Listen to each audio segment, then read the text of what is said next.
Hey, Simi. Hi, Tanya. Hi, Ann. Oh, no, I'm on live, Jimmy. I'm talking to people. Hi, Mary Kim.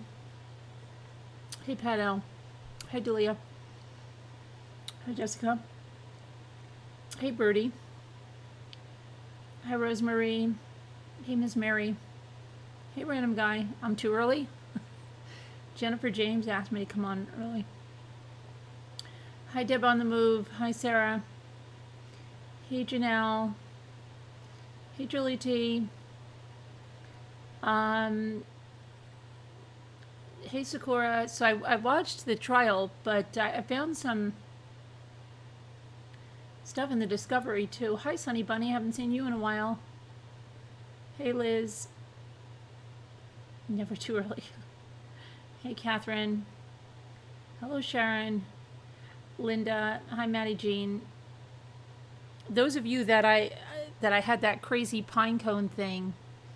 Um, those are my pine cones. They're the smaller ones. Now you'll see that they're not open. A lot of them are not open yet. They need like a day and they'll open. But I don't want to get this stuff in my drink.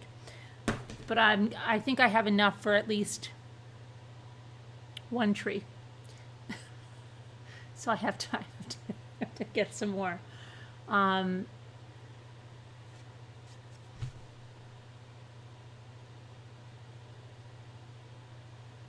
they open when they dry because they're like okay. You see, like this one is open. Um, these ones that look like cigars are not open yet. When they're in the house, they're going to open up. You'll see. They'll open up in a few days. They dry and they open up.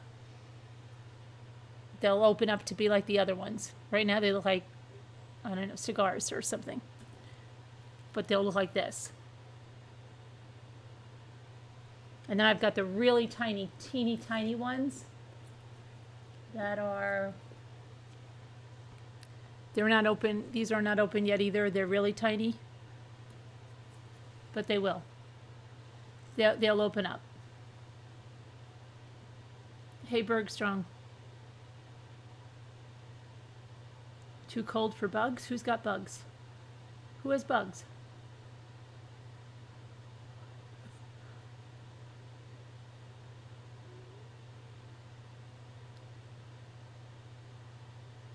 Was the man. Oh, wasn't that something? That Mr. Peel. I think he's the deputy.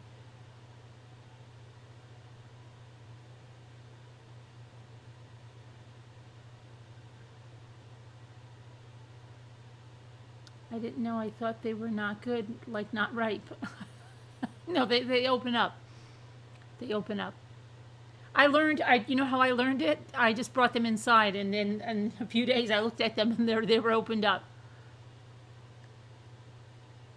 Oh, okay, Birdie, no problem. Your dog is sick. Ooh, gosh, really? It sounds like a really bad urinary tract infection. I hope he or she is all right. Prayers for your dog. What about the painting? Did you write anything? Because people have been asking. I don't know if you have a date or something on that. Maybe, I don't know.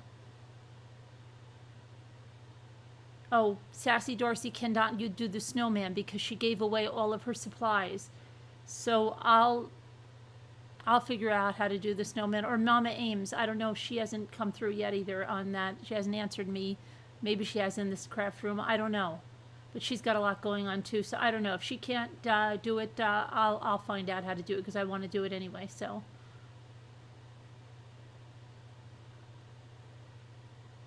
um, what do I need for what, Jessica? The snowman? The people want to make those snowmen. You know, to do socks and stuff. What happened? I pulled mine out today. I've had them for years. I've never seen a bug. Pine cone bugs? No.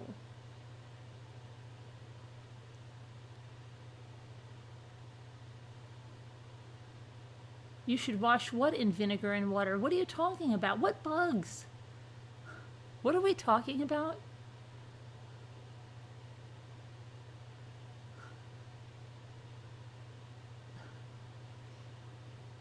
I'm so lost. Where did we get vinegar and water and bugs? Where, there's no bugs in these pine cones. They're closed. Why do you think there's bugs in them? Bagworms. What? There's no bugs in them.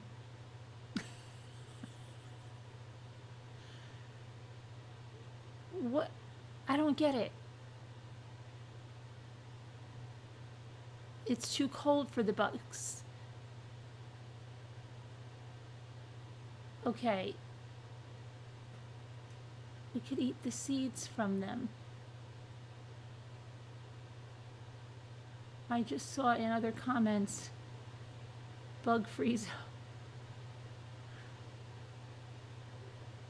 Never heard of that before. Never heard of what? Washing them? Neither have I. Oh, I hope he's okay, Berg. Prayers for a full recovery there.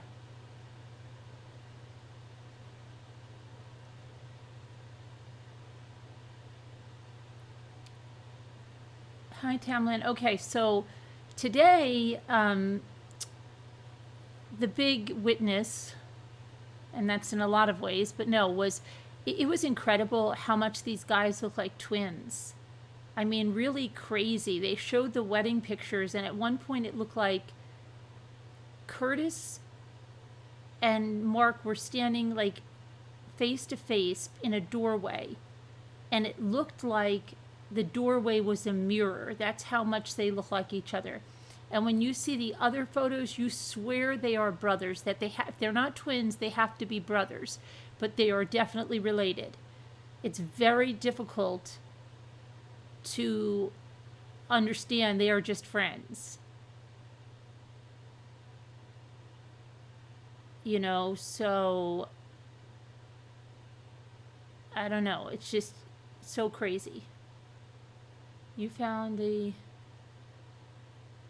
Oh, you freaked out? Okay. Bagworms got our pines. We were able to save them. Bagworms are no longer on the trees. Okay. Huge spiders wrap around gross rings. Are we talking about bugs? I'm getting itchy.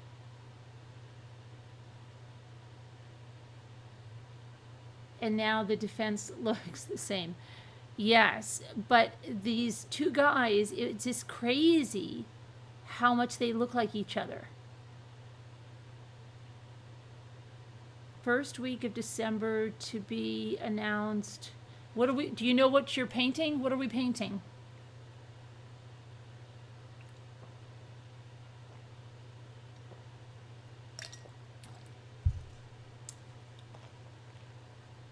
Good for Hamburg.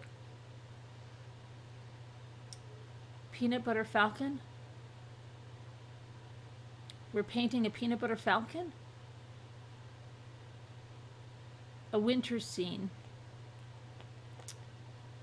Okay, what kind of winter scene? Do you know what kind of winter scene we're doing?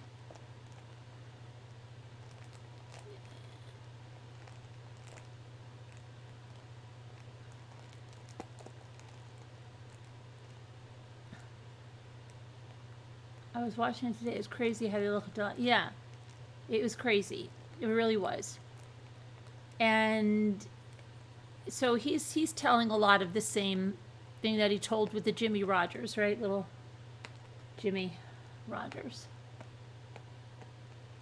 Sakura girl, you're gonna make me start scratching. And then they had, the Cellbrite phone pings and things. But what I really, I mean, if you didn't listen to Curtis Wright during the Jimmy Rogers, there's so many things that just don't add up, okay? First of all, they had all this time driving down there, 1,100 miles, right? They had an entire almost day there before she got home. They went to the beach even. And they don't discuss the plan.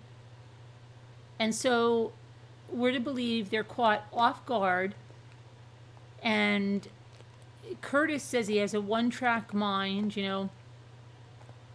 He was looking at a motorcycle. He thought he had 45 minutes. So I guess, when he's thinking about the day, he's thinking, all right, we got 45 minutes. Hmm. I don't know. I guess I'll go in the garage and look at the motorcycle for another half an hour. And then I'll go sit down with Jimmy, and 15 minutes we'll get a plan together. So, well, this is what we're supposed to believe, that he's out there looking at the motorcycle, no plan in mind, and she comes into the garage. So he supposedly dives behind something. She supposedly gets her luggage out of the back, but doesn't bring it into the house. She just wheels the suitcase and just leaves it in the front of the van, like by the house steps. Now, why this makes any sense, I don't know. I guarantee you she needed a toothbrush or something out of there. Her makeup, she had to go to work in the morning. Why would she leave her luggage out there? Why would she not just wheel it in the rest of the way in the kitchen? Okay? That doesn't make a bit of sense. Either she'd leave it in completely and go get it later, but if she had cut it out, Arhuff, I need your address for your coloring book that you won. And it doesn't make any sense, okay? Because if I got in there and I was just really tired and I either had to go to the bathroom or I wanted to do something, I would say, screw it, I'll get the luggage later. But I'm not going to open the back of the van, get the luggage out, bring it all the way up to the front of the van, and then just leave it. So that was really weird.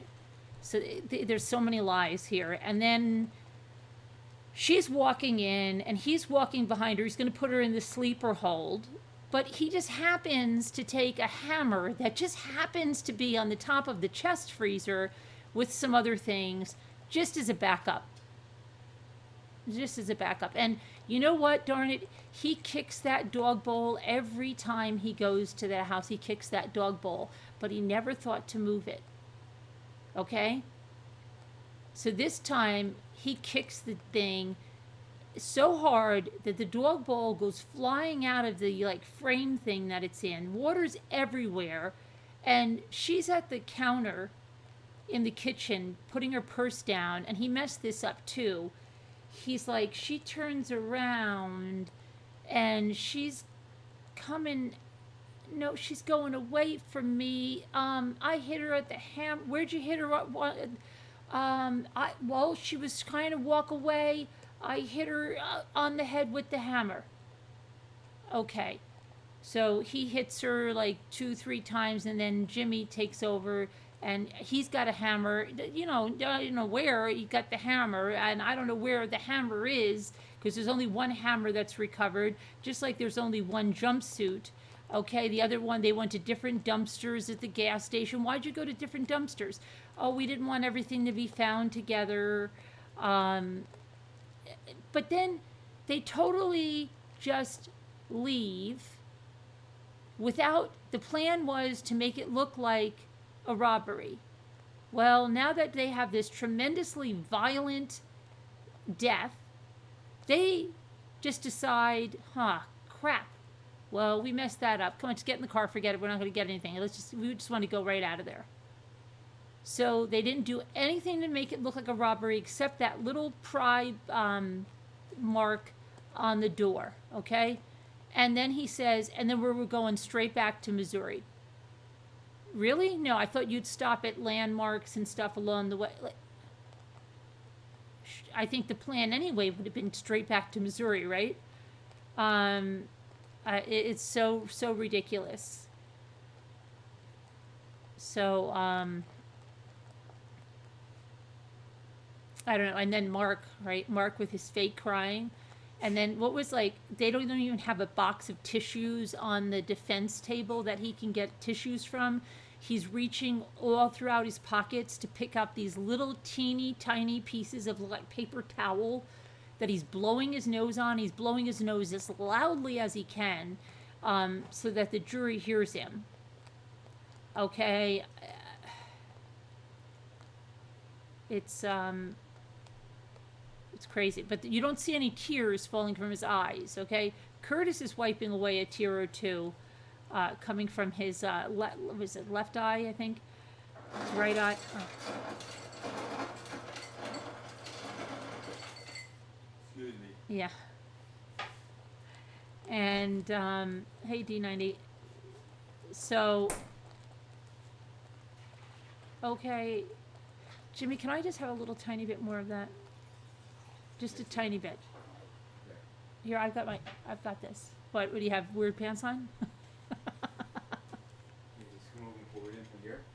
You want to go over here? Can you? You can go over here and no, you know, you can just pour it in. You won't. They won't see the other side of my hand. Oh, That's whoa. That's good. That's good. Thank you.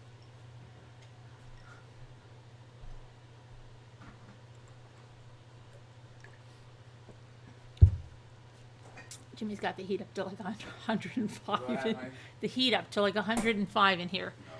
No. Okay. Come on. I'm gonna Oh, unplug it. no, I'm good. The Can judge.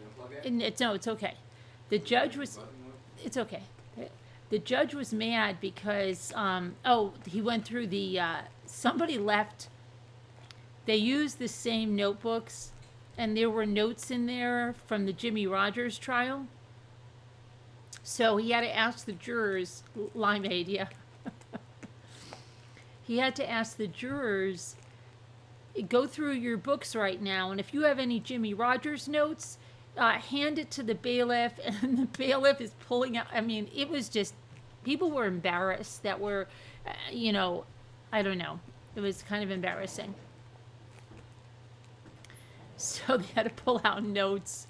And then the poor Mr. Peel, who is Mr. Peel? Is he the deputy? Because Mr. Peel is having a hard time staying awake. And Mr. Peel apparently needs someone to drive him places because they have someone that's going to drive Mr. Peel. And it just sounded like Mr. Peel in his like little pair cars going to Richard Scary Town. I don't know. It just sounded so ridiculous. To be brought, I don't know. Mr. Peel's has been brought to our attention having a hard time staying awake. They're going to watch him from now on.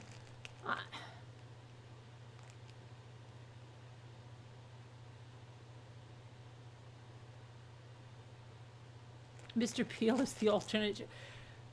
Usually they don't announce the jurors' names. So, somebody said,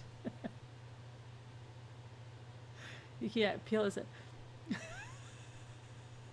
maybe he's trying. Maybe he's trying to get dismissed.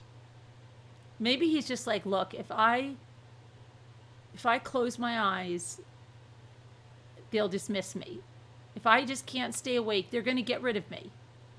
I just can't stay here anymore. This is ridiculous. I have other things I want to do. Hey, Mrs. McTaggart. The concierge just delivered all your laundry. Oh, yeah?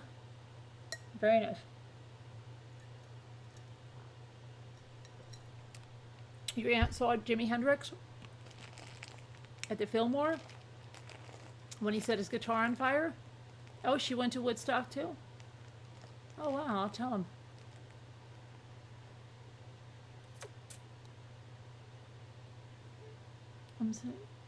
So, it's crazy.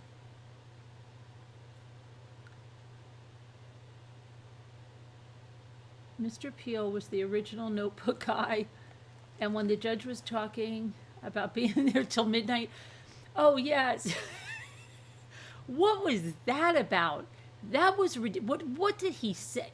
He said something like, if the prosecution is going to have witnesses like this, then we're going to be here till midnight or something. That was like something that, couldn't they say that he threw the case by? It's almost like that. Remember that one lady that kept rushing? Which case was that in? She kept rushing. That was wasn't that the corn rake case? She was like, she kept rushing everybody through. Oh, Joe, don't answer like that. Just hurry. Yes or no. Yes or no. Like she flu that I would think the judges shouldn't be saying that. But Mr. Peel, is that what it is? And someone's going to drive him? Because what, he can't drive after dark because he's got cataracts or something? Oh, thanks, Janelle. It was the defense going page by page with the phone records. But then that would be, an appeal for him, because if they're going to rush him through, I don't know.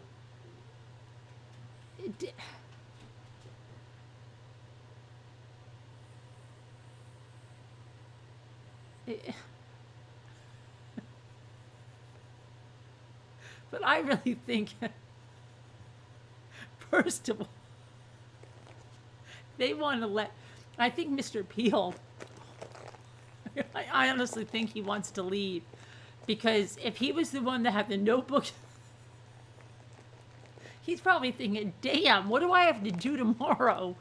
I tried the notebook, that didn't work. I tried falling asleep. I tried the I can't drive at night. What is he going to do tomorrow?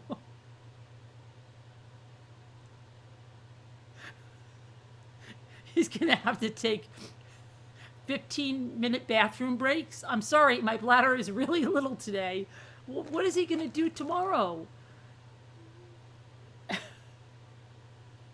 When the judge says back at dinner, we can drive. Maybe he should be like, my blood sugar feels a little low. I think we have to take another snack break. Oh my gosh. What is going on with this guy? Killing me smells. But I really think the guy is trying to get out of this. He's probably like, I'm just an alternate. Let me go. I've had enough. This is not the fun I thought it was going to be. This is boring. I'm out of here. I can't wait to see what is going to happen to Mr. Peel tomorrow. How long is Peel that for? I don't know. I just can't believe they keep saying his name. Comfort breaks. Stretch his legs. He might think he's getting blood clots or something, right? We need to do another stretch. I could get blood clots, right? We have to walk around. Oh my gosh. So yeah, Mr. Peel, and then, okay, all the phone stuff. But I mean, the real, it was Curtis, and then they weren't going to do the cross because it was 5:00, on the East Coast, and that's where they are. So they're just going to start with the cross of Curtis tomorrow. Sounds like a possible appeal. It does. It could be grounds for appeal. Oh my goodness. Sounds like the jury pool. Yeah.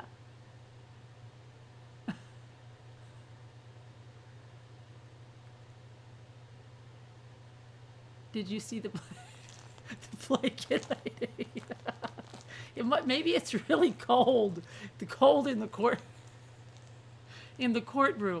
But wasn't that the same trial that there was a woman during the Jimmy Rogers one that I thought was the girlfriend's mother? I thought it was Jimmy's girlfriend's mother. She was sitting on with her head against the wall to that trial, and she was like drifting and nodding off.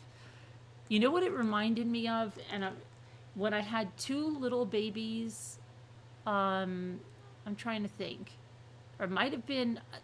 I had Ethan, and I was due to give birth to Luke. It was something like that. And I was so tired. When you get up and you're just waiting till nap time or something, right? Because you're so tired. Yeah, I'm definitely was pregnant for Luke now, I remember. And Ethan liked to watch The Wiggles. So we used to watch The Wiggles, and right around nap time, there was this, if you ever watched The Wiggles, and it's Wake Up Jeff. Wake up, Jeff. Because Jeff always falls asleep, right? In the car or something, wherever he is. And I'll never forget every time we would watch that, and they'd be like, "Come on, wake up, Jeff!" And Jeff would always be sleeping. I was just like, "Oh my gosh, that looks so good!" Like I can't even imagine. I just wanted to sleep, but I couldn't because I had a baby that wasn't even that was just a year old, and I was pregnant again. I couldn't just leave him and go to sleep, so I was like teetering on like total exhaustion. And then you can't have coffee because I didn't drink coffee when I was pregnant, so um, I couldn't stand watching that cartoon because I was so tired, and they would have Jeff falling asleep, and it drove me crazy. So that's what I imagine. Like this lady, everybody else in the courtroom must be like, why is she sleeping on the side of the wall, right? Because we're all tired. And if Mr. Peel was seeing something like that, he's really tired. Yeah, my other son was a Barney one, but this is the younger set. The younger set was Wiggles. Wiggles and that, what was the Yabba Go Gabba, what was that? Yabba Yabba, what was that one? Go Gabba Gabba? Go, yeah, nodding off. Because I know if I was sleepy and I'm looking at some lady against the wall and she's all like sleeping there, it just kind of makes you sleepy. Yo Gabba Gabba, right? But that, and I thought it was the girl. I thought it was Jimmy Rogers' girlfriend. Does anybody remember that lady? She would fall asleep, kind of, with her head against the wall. She would sit like right, and every time the prosecution was talking, you would see her, and she was like asleep against the wall. So it must be something with that courtroom with people trying to fall asleep. Hi, Lisa. Oh, that's okay. You've been so busy? Oh, okay. Yeah, eat something.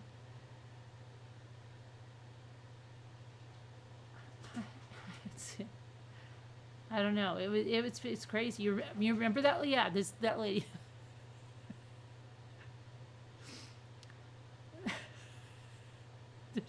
They should get the courtroom. Maybe there's like a slow carbon monoxide leak or something that's making everybody so tired. And then, did you see the guy when he's like, he needed some more water? And I said, oh, that water must be like much better than the prison water. So, ventilation problem. You can see, you can see that who the weight, what, what the weight is, Bobby Ramley. You can watch it on that crime and law and crime. It's on YouTube. You can watch it live during the day. Just type in Sievers, Mark Sievers, and it'll stop. It'll start.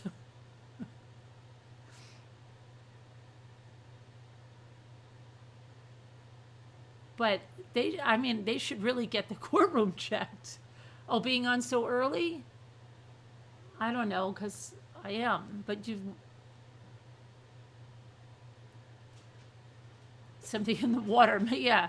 Can I have a little more of the ambient water? Can you imagine if somebody did that? Put a bunch of Ambien in the water?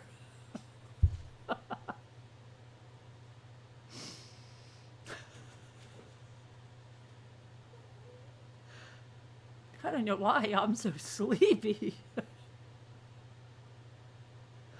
Oh my gosh.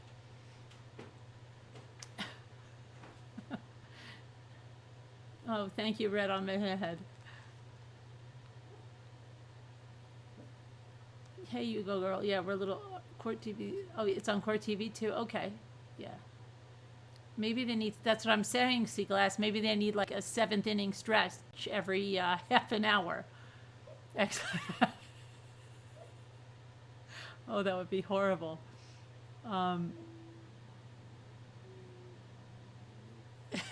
Maybe he put some Ambien in it. I don't know.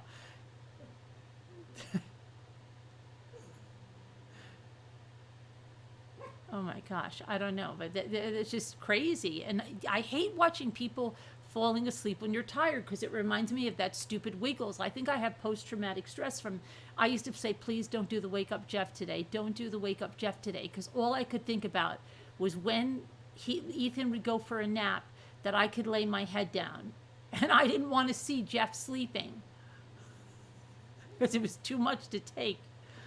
And that's how I imagine the courtroom must be if those people are tired and they're watching these people falling asleep. And that Mr. Peel must be like, look, I'm the alternate and I'm tired.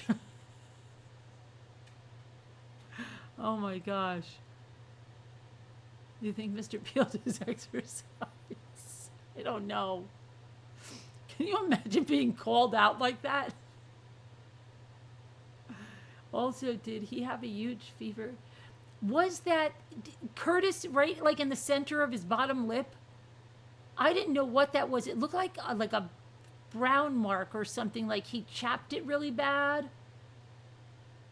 What was it? Do you think that's what it was? Time for him to peel out of there. He can't drive though. Did he really, Potter? Yee.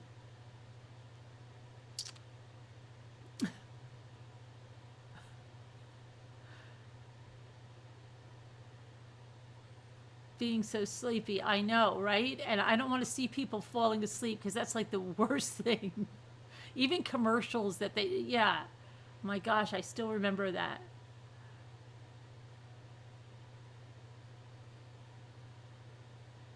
Was there a CW Lifetime movie? Oh yeah, I have a video about it. We covered it last night, but it got lost in the live. I didn't even remember, so I put it in its own video. It's January 25th is when it's happening. The Wiggles have caused strife at family gatherings. Your youngest was addicted.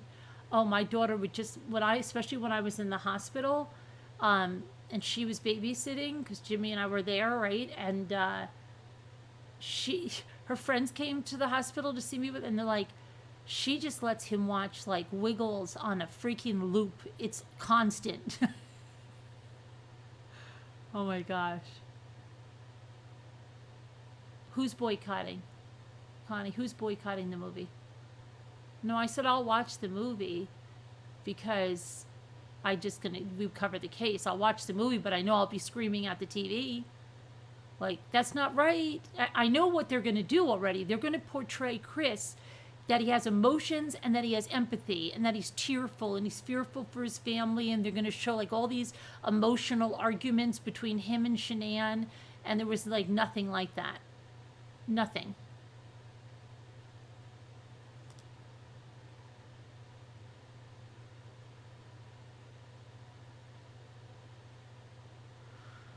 Yeah, and can we have a post-watch? Well, we'll definitely discuss it, yeah. It's just going to be, I know they're going to make Chris out to be, I don't think they know his personality or anything.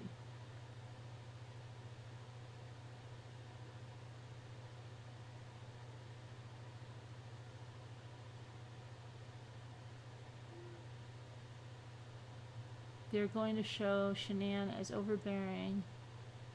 Well, afterwards, they're supposed to have never before seen footage, and those her two friends, Cassandra and what's the Rossetti? Can't think of her first name right now. They're supposed to give interviews, so at least you know that they'll be. But I don't know what the never before seen footage. I think it's going to probably be something from the convention, maybe. It's not going to be anything in the crime with, like in the Discovery. And then there's supposed to be an interview with Tammy. So I do want to see that. That's right after the movie. Okay, Janelle.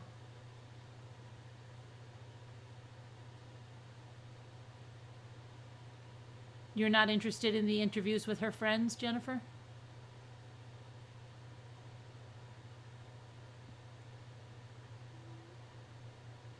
No, I don't know who's playing Nicole Kidman. Nicole Kidman.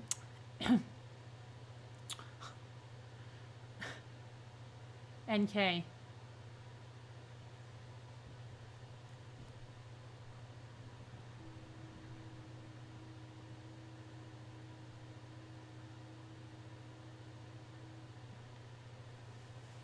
You think so? I don't know. I don't know what they're gonna do. It's gonna be a freaking Lifetime movie. It's gonna be so ridiculous. If a method actress is playing, they'll have her order to stop bathing already. January 25th. Saturday, January 25th.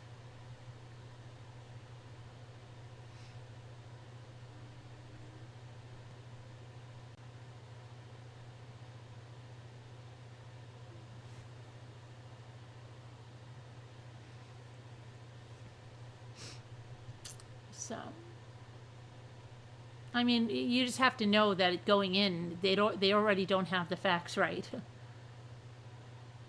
Distraught father, tearful plea. Yeah, okay.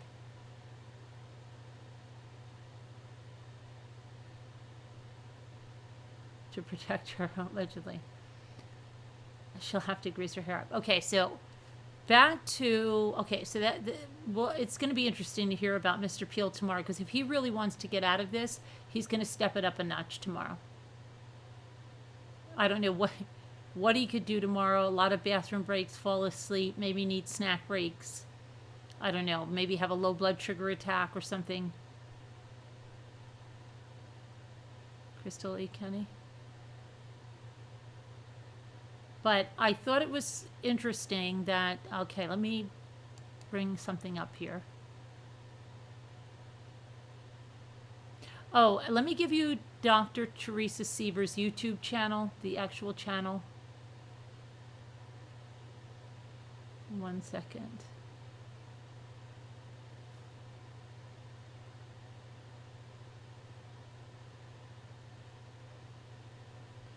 So I just had it. Hang on. Yeah, here it is. Okay, this is her actual YouTube channel if you want to check this out.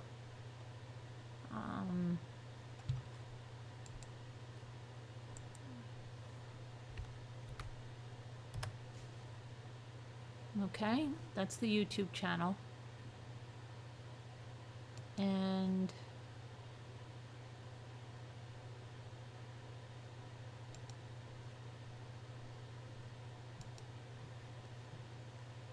okay, I'm gonna pull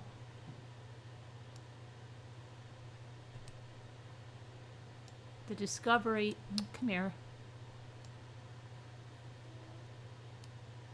Let me see that you can see this. Okay. So this is Discovery in the Sievers case.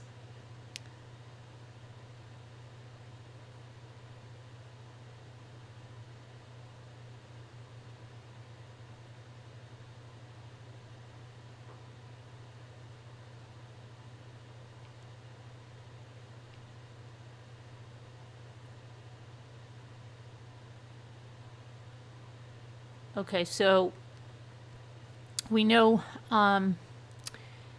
Teresa was born November 11th, 1968.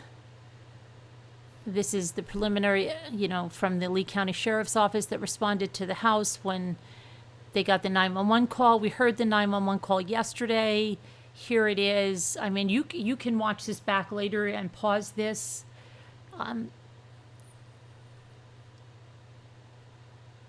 Okay, involvement of the Major Crimes Unit. So due to the nature of the incident, detectives and supervisors with the Lee County Sheriff's Office Violent Crimes Unit were notified, and they responded and conducted subsequent investigation.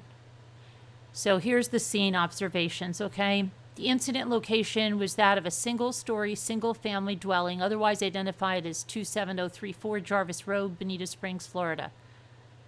The residence was white in color with a darker offset trim. The residence had multiple entrances and exits. The left door to the multi-vehicle garage was open, and 2 vehicles and a motorcycle are visible within. As you move forward through the garage, the entrance to the laundry room is straight ahead. Just before the entrance, it is evident the decedent's luggage was manipulated, as there were several bags near the door and later found to have been rummaged through. Okay, so they went through her luggage. There were also personal accessories to include a hairbrush, travel kit, and protein cup on a rectangular storage freezer adjacent to the doorway. When examined closer, you can see obvious biological matter to the right of the freezer, which was later confirmed to have been the decedent's blood. As you move through the laundry room, the kitchen is straight ahead. The kitchen consists of multiple upper and lower cabinets with a wraparound freestanding bar with an attached sink basin and additional cabinetry. Directly to the left, you see the decedent. The decedent was lying face down, their head pointed north and their feet pointed south. Directly in front of the doorway to the kitchen is a dog bowl. Just past there, slightly to the right, a single hammer with a black and red shaft is lying on the tile. The hammer appeared to have blood and hair on the shaft and head. In addition to this, there were multiple receipts, liquid containers, and the decedent's wallet littered around the immediate area. The wallet was open and the contents appeared to have been molested. There is a single American Express card which was apparently lifted from within its usual pocket within the wallet. All other rooms and living room areas appear to have been unmolested. That's a weird choice of words. The decedent was that of a middle-aged female, approximately 46 years of age, 61 inches in height, and 132 pounds in weight. The decedent appeared to have brunette highlighted hair, hazel eyes, and wore multiple undisturbed jewelry articles. The decedent wore a black and white Lola brand dress and black maiden form underwear. This is very detailed. The decedent was lying face down and was obviously the victim of blunt force trauma to the back of the head. Okay, now this is Petritus. This is the doctor that found her. Petritus was still on the scene after law enforcement's arrival and was able to provide a sworn statement regarding the events that transpired. Detective Jamie Nolan obtained a sworn statement regarding the events leading to the discovery of the decedent. The following is a result of the said statement and is not verbatim. Petritus stated on June 29, 2015, at approximately 9:30 a.m., he was contacted by Mark Sievers, who informed him the decedent did not show up for work and noted it as not being like her. Petritus was close by the local post office and responded to Jarvis Road to conduct a well-being check at the request of Mark Sievers. Upon arrival, Petritus knocked on the door and got no response. With this, Petritus utilized the keypad to the garage door provided by Mark Sievers to make entry. 1313, that's what it was. As he entered the garage, Petritus opened the unlocked entry door to the laundry room and walked into the kitchen. As he walked into the kitchen, he observed the decedent lying on the ground and obviously deceased. Petritus noted blood and a bloody hammer littered on the flooring surrounding the decedent. Petritus, being a physician, knelt down and felt the decedent's back to make sure that there were no further efforts could be conducted regarding life-saving procedures. Upon touch, Petritus noticed her to be cold to the touch and beyond help. In fear the assailants may still be in the dwelling, he went back outside and called for emergency response. In conclusion to the interview, Petritus stated he does not know who could have harmed the decedent and described the marriage as good. Petritus has been friends with the decedent since 1995 and has not noted anything out of the ordinary with her lifestyle to give rise for concern. Okay, then they did a neighborhood canvas. No further, and she had no further. This Marianne Appleby is a white female born October 27, 1974, and James Hicks, a white male, 1983. They stated that Teresa and Mark argued loudly. Okay, and then what happened? She heard a loud scream. This one here, Donetta Contreras, she heard a scream on June 25th at 2 a.m. to 4 a.m., which stirred her up from sleep. Pamela Metz, let's see, had security cameras, but they were not plugged in. She observed broken blinds near the front of the residence that were repaired the following day. And then there's Aaron Smith. He has heard the Sievers argue in the past, but it has been months. Kimberly Torres said that she has also heard the Sievers argue, but has not seen any physical violence. Then we have Rick Mosher. He stated that approximately a year ago he heard a loud argument, and he stated that Teresa Sievers was the aggressor. Okay. On June 30th, at the medical examiner, right? Approximately 9 a.m., Dr. Thomas Coyne with the District 21 Medical Examiner's Office. Okay, we know he got, so let's see what he says. Blunt head trauma, approximately 17 crescent-shaped and irregular lacerations of the frontal, posterior right and left sides of the scalp, depressed skull fractures of the right and left pterion, comminuted open skull fracture of the right parieto-occipital bone with extruded brain fragments, that's the oozing, the hinge fracture of the base of the skull, linear fractures of the bilateral posterior cranial fossa, pulpified right temporal occipital lobe, laceration of the left superior temporal gyrus, petechial hemorrhages of the deep white matter of the right temporal parietal and occipital lobes, and the right, this is funny, diencephalon, as well as the subdural hemorrhages. Okay, so she had a lot of brain injury and skull fractures, she had the hinge fracture that they mentioned in court yesterday, the brain matter oozing out, not good. 17 crescent-shaped and irregular lacerations of the frontal. Okay, so, yeah, lots of things. And additional injuries. She had, abdominal quadrant injuries. She had her left arm, her right forearm, and right and left legs. Okay. So then, next of kin, they notified Mark Sievers. He was formally notified of the decedent's passing. What did he say? Okay, here's the statement number 1. In an interview with Mark Sievers, he stated the decedent and their 2 children went on vacation to New York and Connecticut on June 26th, 2015 for the decedent's grandmother's 75th birthday celebration. Now, it's not the grandmother. It's the children's grandmother. It's her mother. There's no way that if she's 46 years old that her grandmother is 75. I know it's her mother's birthday.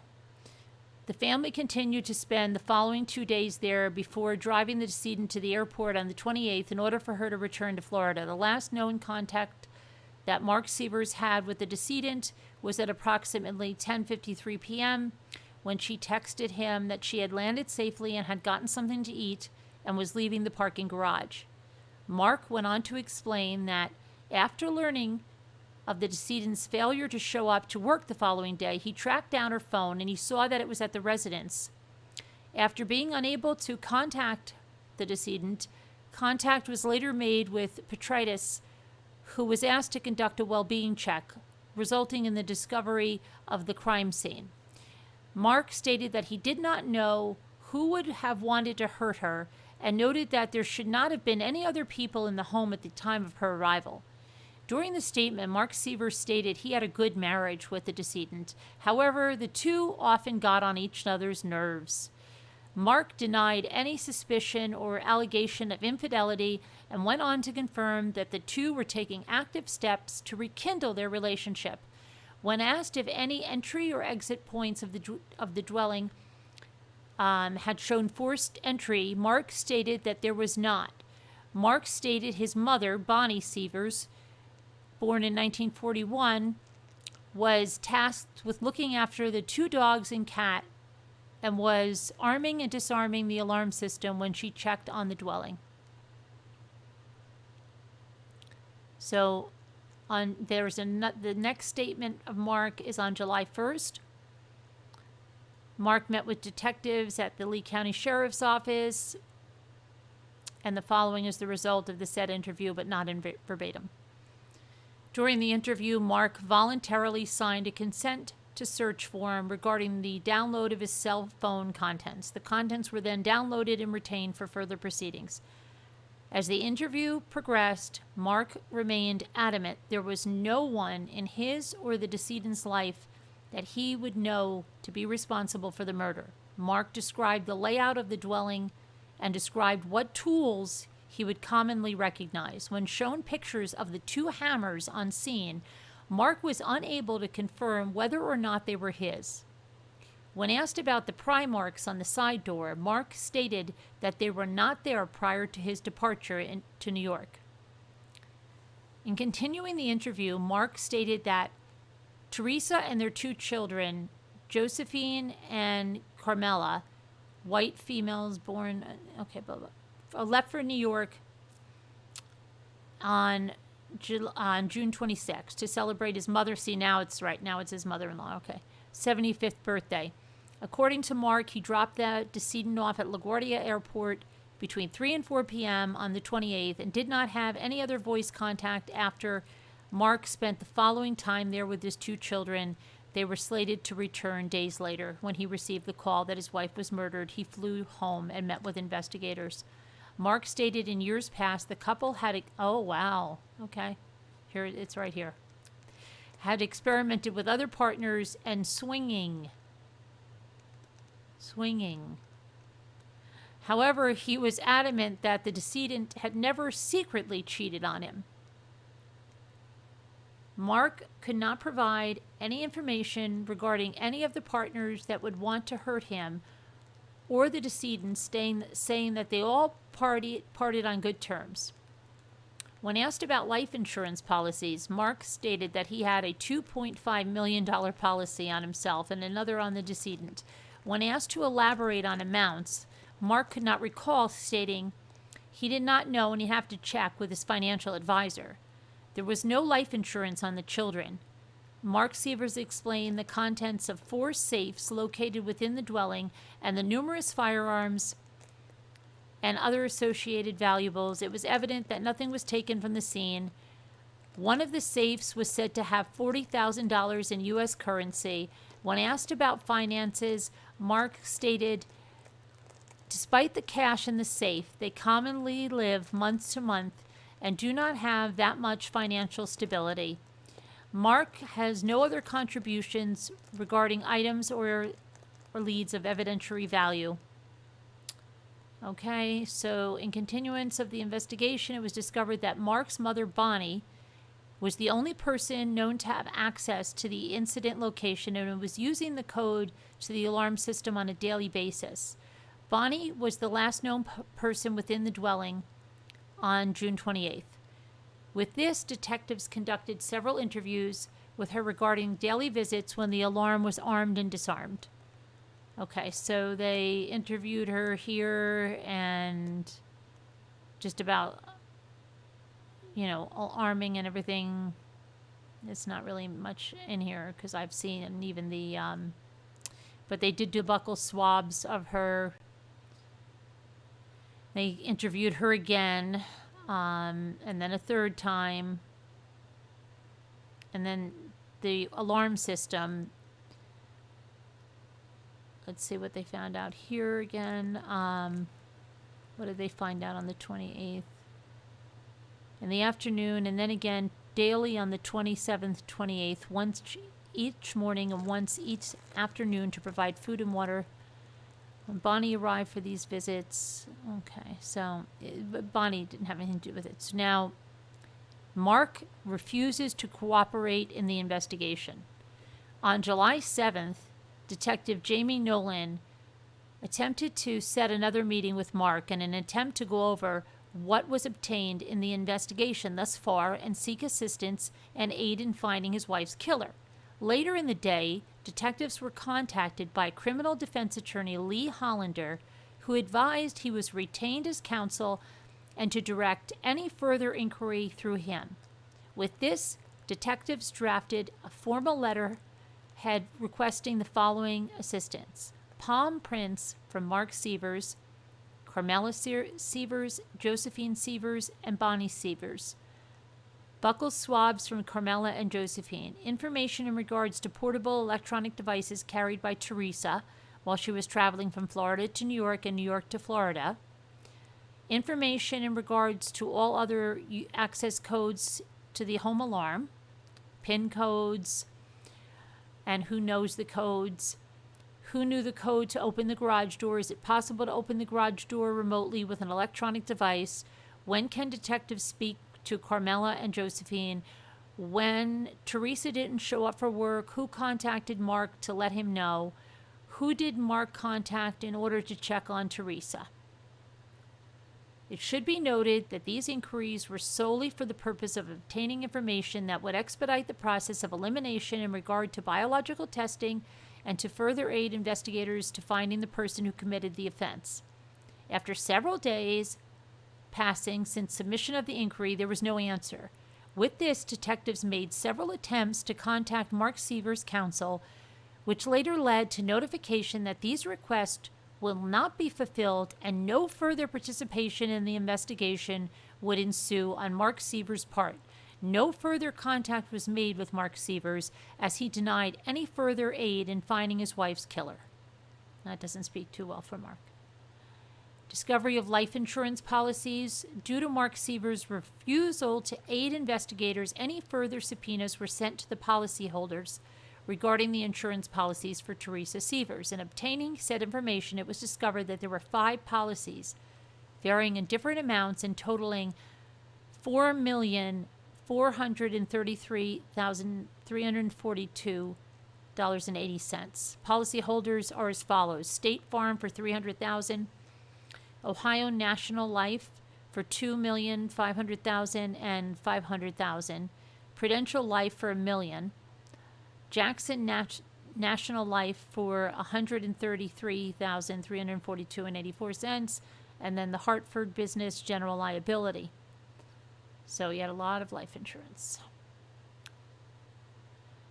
On July 9th at approximately 6 p.m., detectives were contacted by Chief Jeff Hamilton of Southern Illinois Airport Authority, who advised them that he may have some information regarding the investigation in question. And speaking with Jeff Hamilton, he stated an acquaintance of his confided in him, stating she overheard information regarding a subject named Curtis Wayne Wright, who was in Florida at the time of the murder, and felt that he may in some way be involved. With this, Chief Hamilton participated in a 3-way call where contact was made with this person. As the conversation unfolded, the information seemed credible and consistent with information obtained in the investigation. Due to the potential lead and that of the information obtained, Detective Mike Downs and Sergeant David Labid flew to Illinois and met with this person, who later agreed to provide a sworn statement. The following is a result of events that transpired, but it's not verbatim.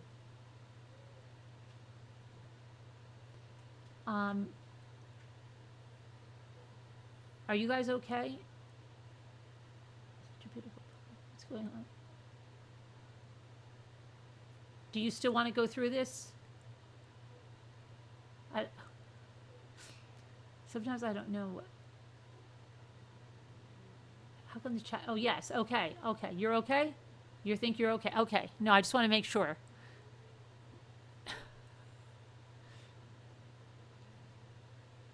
Okay. So now they're going to Illinois. And this is the statement of the cooperating testifying witness. So let's see. The statement is as follows. stated that during the evening of June 27th, she was at the residence of her longtime friend, Kathy Morin, in Baldwin, Missouri.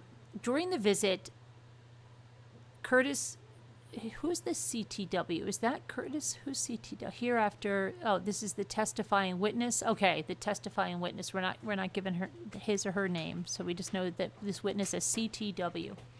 Okay. CTW was present in a room with Kathy and Kathy's daughter. Angela Wright. Now, Angie is Curtis's wife, right? Okay, white female, born 1972. A conversation ensued where Angela was visibly upset, telling her mother that Curtis Wainwright had left for an unplanned and short-notice trip to Bonita Springs, Florida, to fix a computer at his friend Mark Sievers' residence. Curtis told Angela sometime on Friday, June 26th, that he was leaving on Saturday, June 27th, and ultimately left early in the day on the 27th. Angela stated, since Curtis's vehicle was in the shop getting repaired, he rented an unknown vehicle from an unknown rental car company at an unknown location in Missouri. And then he told his wife that she could not accompany him since he needed to go to work and make money. I guess she was like, can I go to Florida? I can hang out on the beach while you're fixing the computer. I don't know. Angela stated she was not able to talk to him since Curtis left his cell phone at the residence in Missouri. Angela could not comprehend how Curtis left her since they are inseparable newlyweds, only married 2 months. They're inseparable newlyweds. She also could not comprehend how he left his cell phone at their residence since he never goes anywhere without it. He lives on the phone. He's constantly texting, talking, and using the internet. Angela further stated to her mother that Curtis owns a firearm that he kept away from her because she threatened to harm herself with Curtis's firearm. Sounds good. Current records within Missouri reveal that Curtis Wainwright is a registered felon and is unable to own a firearm. In the days following this conversation, hold on a second. Hold on. I gotta let Sassy out. 1 second. I'll be right back.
Okay. I'm back. Sassy. I had to stay out there with him because Jesse went out there. Okay. All right. Whew. So where were we? This is just getting good. You probably already read ahead. So, okay, he can't own the firearm because he's a felon, right? Okay. In the days following the conversation, this witness, CTW, maintained daily contact with Kathy Morin, who stated that between 5 and 6 p.m. on the 29th of June, she was fixing her daughter Angela's hair at home, and Curtis telephoned Angela stating that he had just returned home from his trip to Florida. This was the first known contact that Angela had with Curtis since his departure on the 27th. Kathy stated on the 30th, Curtis and Angela received notice that Teresa Sievers had been murdered at her home in Bonita Springs, and the two departed for Florida. Now you can come. Kathy and her husband, Ed Morin, have had constant contact with CTW. Kathy told CTW that she asked her daughter Angela if Curtis was able to fix the Sievers' home computer during his trip. And Angela became upset and argumentative with her mother, Kathy, stating that she never said Curtis was going to the Sievers residence, but that instead he did work on a computer at the Sievers business, a medical office. Kathy and her husband Ed have also expressed grave concern that Curtis was involved in the death of the decedent, since the Wrights are all but destitute and do not have the funds to make one trip to Florida, let alone two back-to-back trips to Florida. They have knowledge of the Wrights' family's financial status since Angela is a waitress. Curtis is disabled, and they have to purchase groceries for the couple on a routine basis, so they do not go without eating. Okay, confirmation of a contract between Wright and Sievers. As previously stated, Lee County Sheriff's Office detectives conducted a consensual download of Mark Sievers' cell phone on July 2nd. Mark Sievers' phone number, blah, blah, blah, history shows almost daily contact between Mark and Curtis Wayne Wright's number dating back to 2011. On February 13th, 2015, Mark Sievers sent Curtis his home address of the Bonita Springs address, right, in a text. The premise was that Curtis was getting married in May 2015 and would be sending Mark an invitation in the mail. On April 29th, Mark sent Curtis a text stating, "Hopefully we can talk privately tomorrow. Nothing about you or Angie, but it's personal." On the 30th of April, Mark flew to Missouri to attend Curtis's wedding. On May 3rd, 2015, Mark texted Curtis stating, "Do not want to really use secure text, as I believe nothing is really secure once it's out there." Curtis responded, they don't tell us. Mark responded, "Okay." On May 5th, Curtis and Mark exchanged texts about Mark's condo that is located in Missouri. Mark told Curtis that he has a storage unit on his deck that was unlocked, but that his residence was locked. On May 5th, Mark texted Curtis saying, "Is your mail secure at home? Because you could mail me your info." Then, "Did you get your card? Just wanted to make sure your gift didn't fall out." Later on May 5th in the evening, Mark texted Curtis again stating, "Just got it. Mail tomorrow."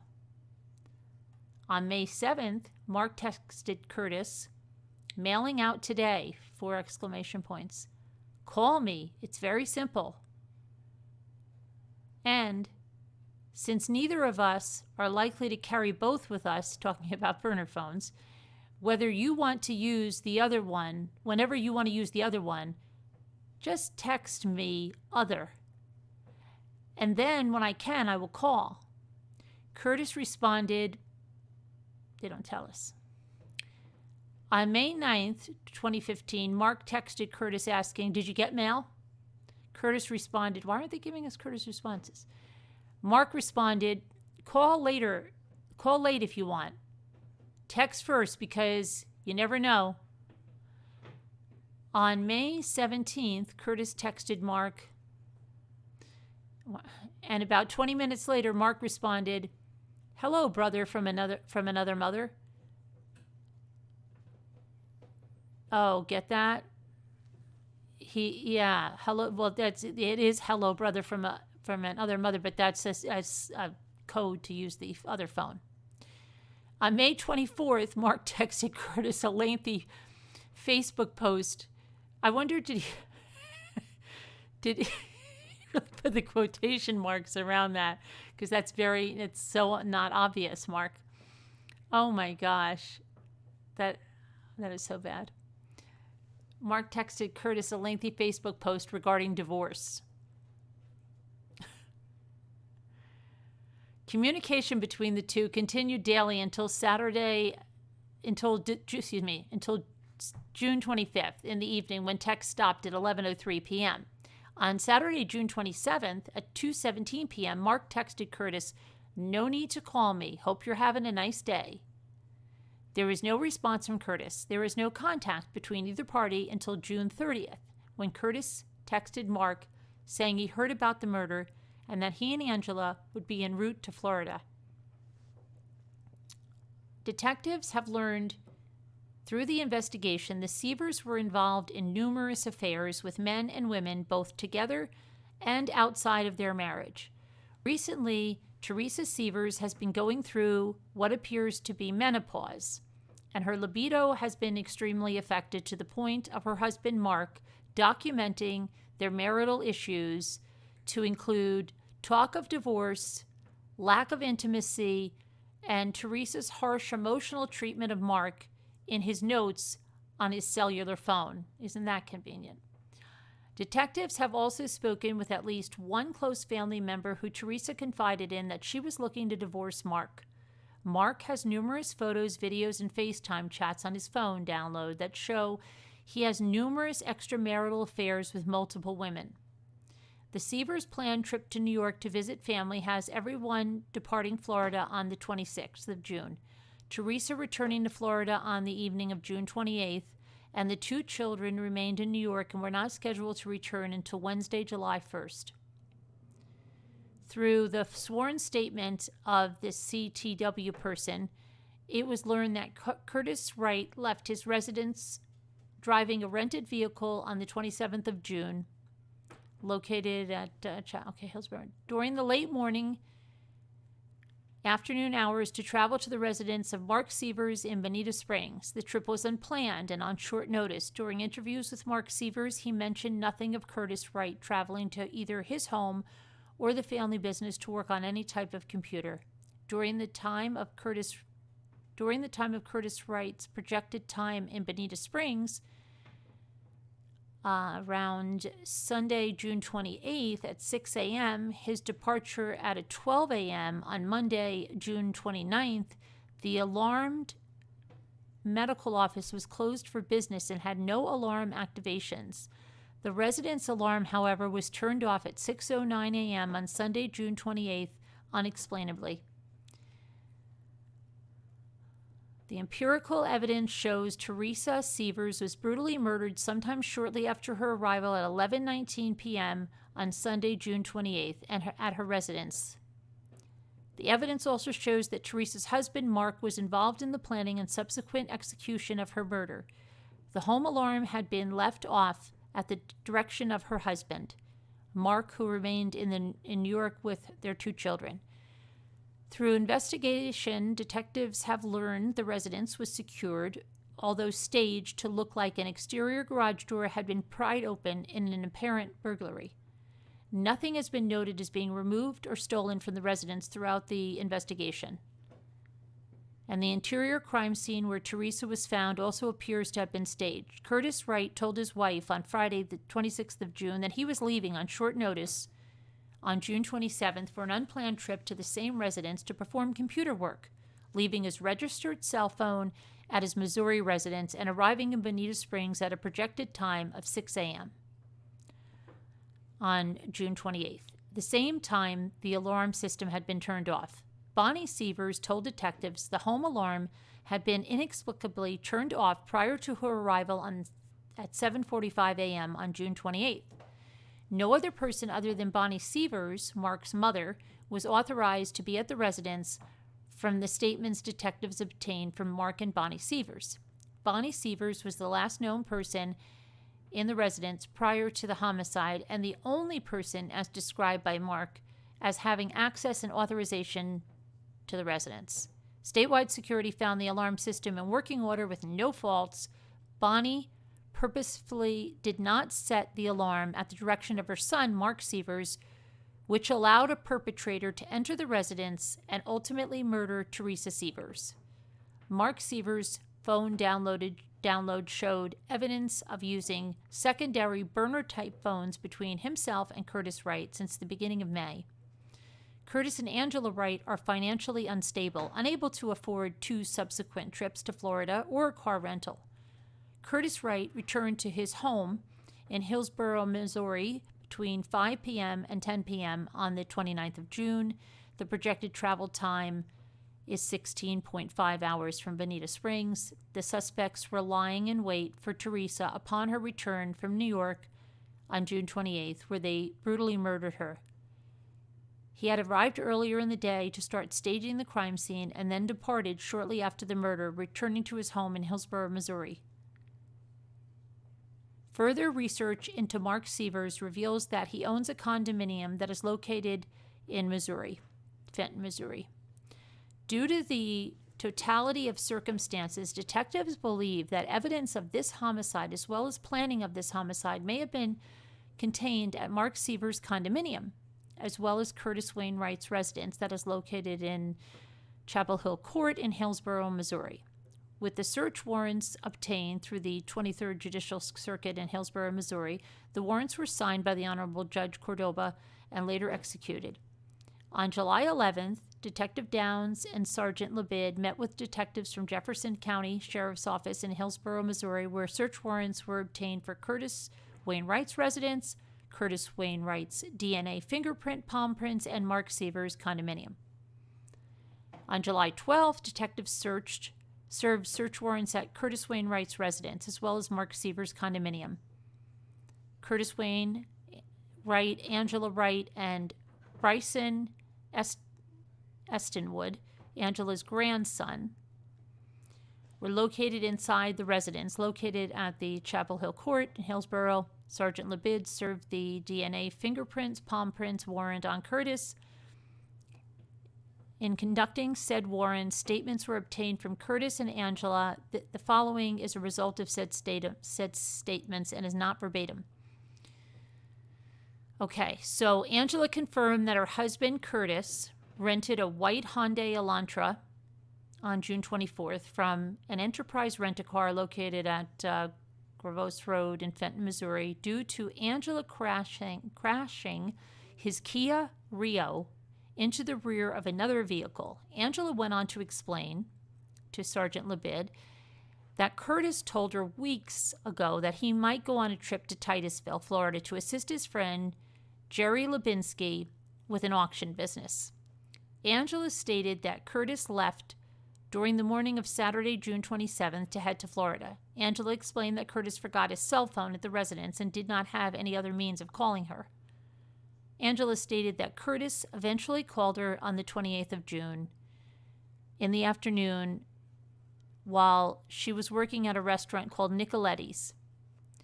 Angela stated that Curtis said he was okay. Angie stated that it's the last time she heard from Curtis until she arrived at home on Monday, June 29th at approximately 7:30 p.m. to find that Curtis was already home at the residence. Angela stated that Curtis and her each only have one phone. Angela denied telling anyone that she was upset about Curtis driving to Florida without her and without his phone. Angela denied telling anyone that Curtis had a firearm, and Curtis kept away from her due to Angela making threats. Okay. Let's see. On July 25th. Okay, this is Curtis's. Let's see here. Curtis agreed to speak with Sergeant Labid without a lawyer present. Okay, it looks like Sergeant Labid listened to Curtis. Eventually, Sergeant Labid began to confront Curtis with his various lies that he was stating.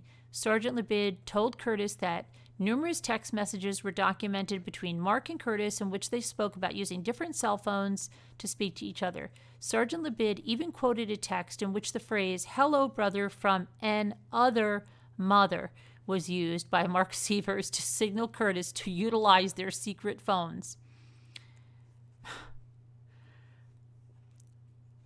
Curtis with the information that his own wife Angela, Sergeant Labid then confronted Curtis with the information that his own wife Angela provided in reference to Curtis traveling to Florida and forgetting his cell phone. Sergeant Labid asked Curtis to confirm whether or not he still wanted to speak with him, and Curtis stated, "They're not giving us anything." Curtis said, "I guess, I don't know, this has something to do with a plea deal or whatever."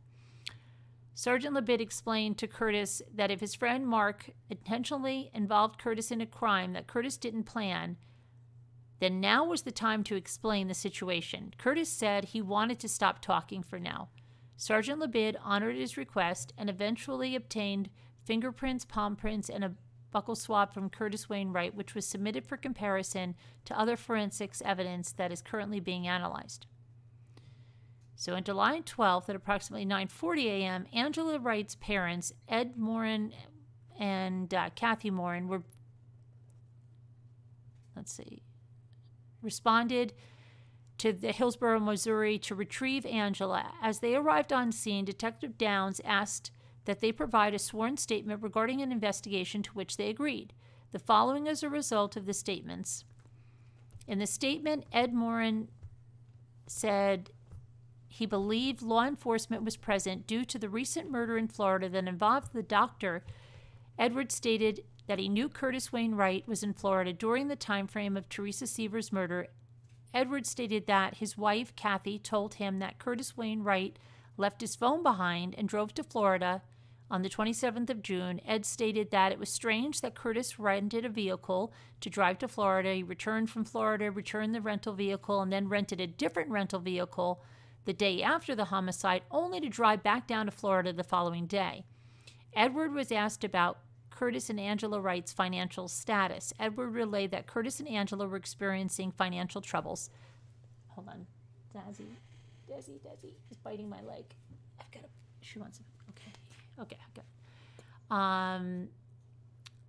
Then made it more confusing to Edward that Curtis Wainwright rented a second vehicle even after his own vehicle was available for pickup to drive down to Florida. Edward explained that Curtis and Angela knew that the vehicle was ready since the body shop, Mertz Auto Body, is run by Angela's sister, Carrie Mertz. On July 12th, Detective Downs this is Kathy now.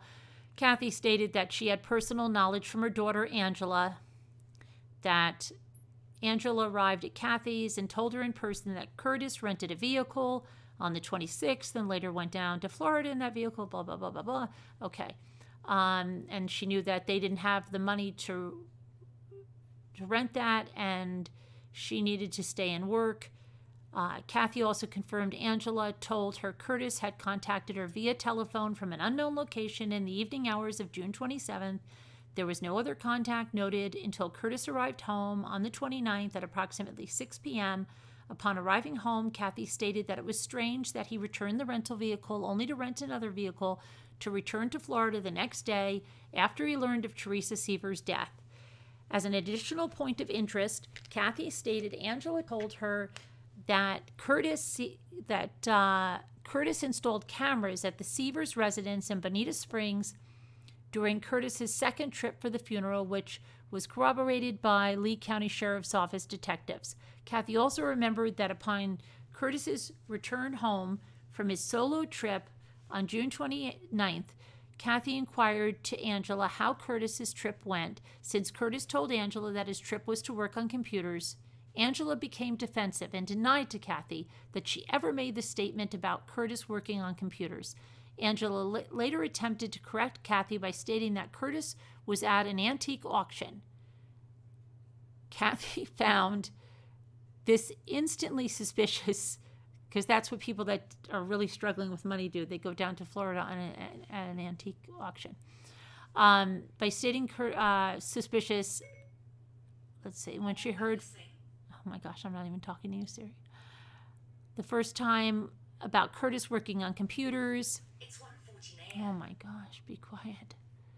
During the processing of Curtis Wainwright's residence, approximately 8 different cell phones were located, of which only 2 were claimed by Curtis and Angela. These phones were sent to the Lee County Sheriff's Office, where they were imaged and analyzed. Detectives also continued to follow up on leads for the first rental vehicle, a white Hyundai Elantra, which Curtis Wright obtained for his journey to Bonita Springs. And the second, a silver Hyundai Elantra with Missouri tag, blah, blah, blah, that was rented by Curtis to drive down to Florida for Teresa Sievers' funeral, which was located in the driveway of Curtis's residence on the morning of July 12th. Later, a search warrant was obtained through the 23rd Judicial Circuit. Okay, what else did they get there? They got the Garmin GPS unit. That was good. And leading to further evidentiary discovery in this case, processing of the aforementioned unit will be explained further. In continuance of the investigation and investigating further into Wright's modes of transport, detectives responded to Mertz's auto body, and they made contact with Carrie Mertz, who provided a sworn statement regarding the business dealings with Curtis Wright and his registered vehicle.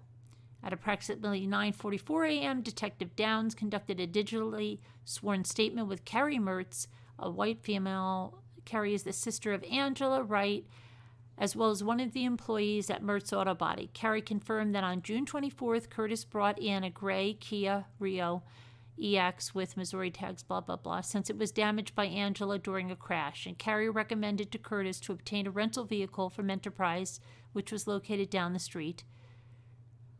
Okay, and he was about to go out of town, but he did not elaborate any further. Recovery of the Hyundai. Detectives learned, let's see what they found here. Total miles driven, 2,703. Okay, the mileage clearly showed the Wrights' claim that he was home all weekend with a complete fabrication. At this time, evidence recovered from within the vehicle is still being processed. On the 13th of July, detectives completed the processing of Mark Sievers' condominium.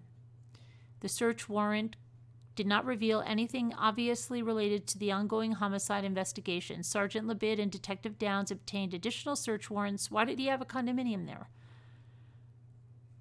The search warrants on the storage room unit did not reveal anything obviously related to the ongoing homicide. The search warrant was executed on the silver Hyundai Elantra. On July 14th at approximately 11 a.m., let's see, they interviewed Jerry Lubinsky and Sunday Harrison. Lubinsky explained that he has known Wright for approximately 7 years. Lubinsky explained that Curtis assisted Lubinsky with computers as well as a side auction business. Lubinsky stated that he owns a condominium in Titusville, Florida, but that Curtis had not had access to it since March of 2014.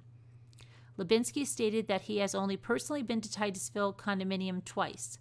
Once when he bought it with his wife, and once when his wife died, to change paperwork over to him. Lubinsky explained that Curtis Wright does not have a key to the condominium.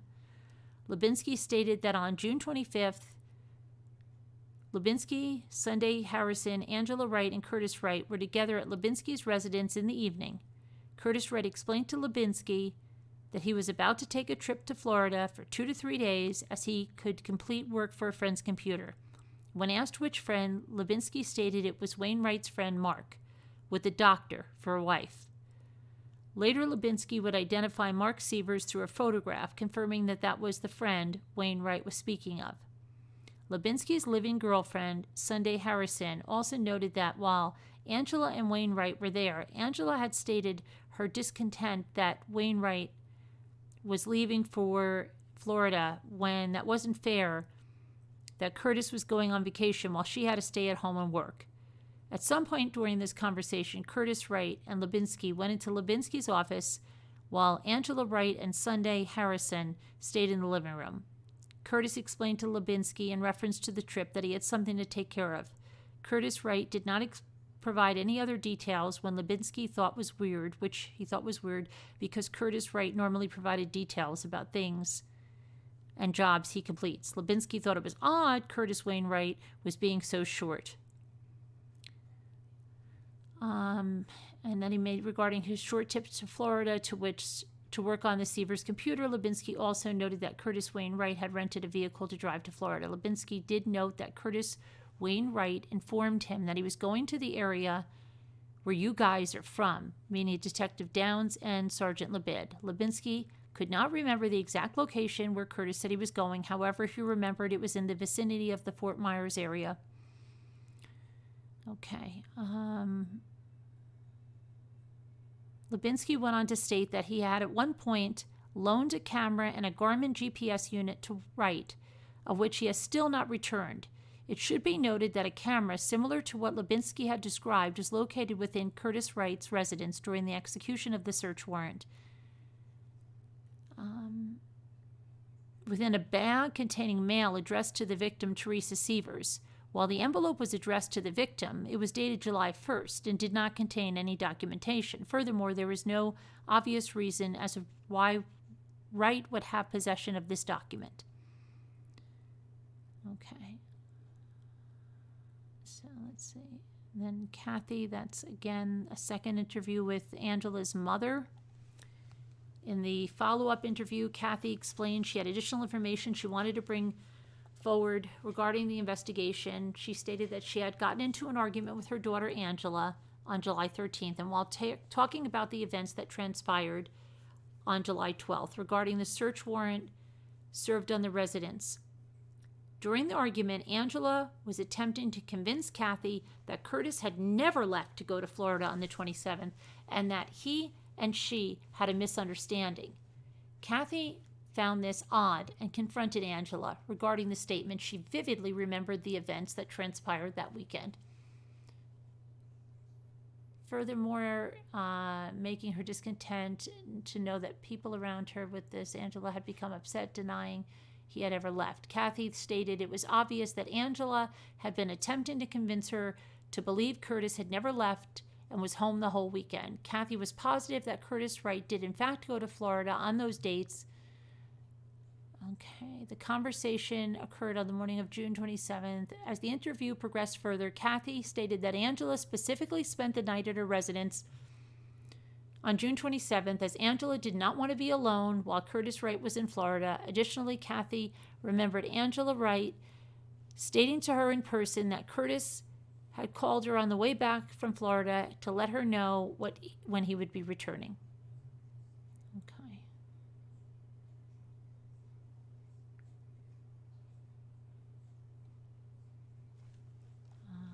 Let's see here now.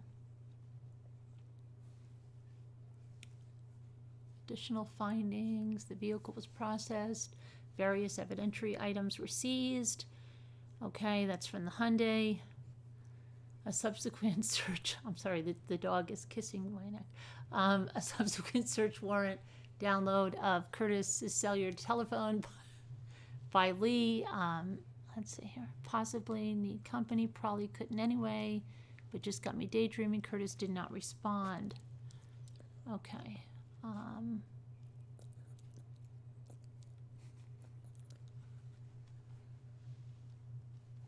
Okay, let's take a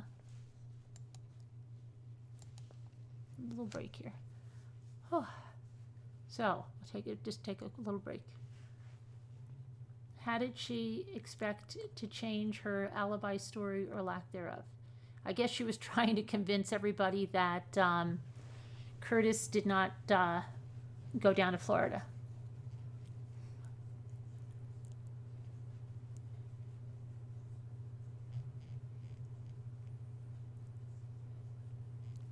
So, did anybody find anything interesting in that part so far? So to tell you hi, she had to go to bed? Okay.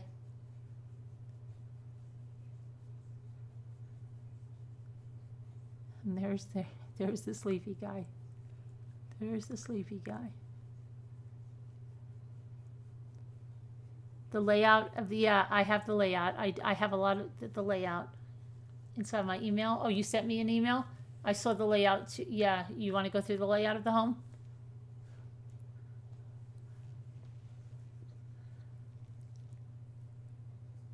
Your fiance, oh, you're getting him? You just got him a fiance? You just got your fiance a border collie? Oh, for Christmas. It's coming home on Christmas? You just picked it out? Hi, Diana. You're welcome, Lisa. You sent 56 emails?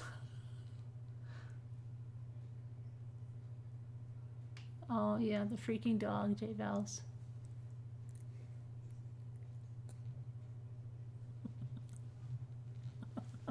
Stop. He whispered to me.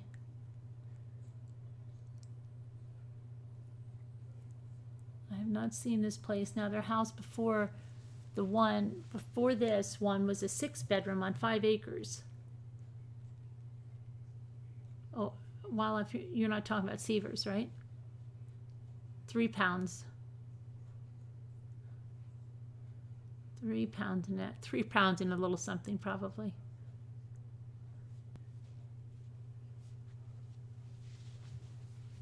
Should I post the poem yet? What poem?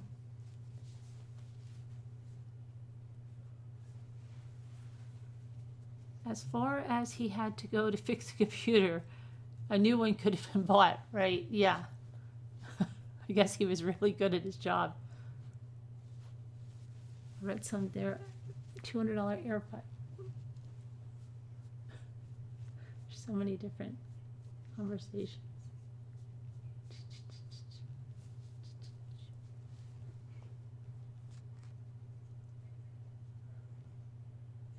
His sister has Westies? Westie puppies or just Westie doggies? My husband wanted to get a puppy. Ouch, but my parents said no. My hubby wanted to get a puppy, but my parents said no. Your hubby wanted to get a puppy, but your parents said no? Do they live with you or something?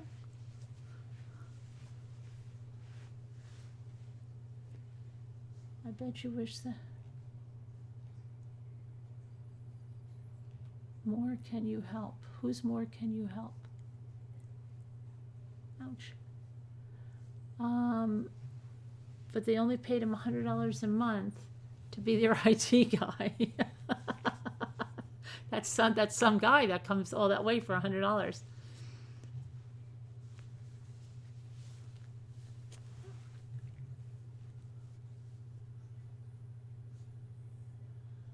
Oh, they live in an in-law apartment? And they won't let you get a puppy?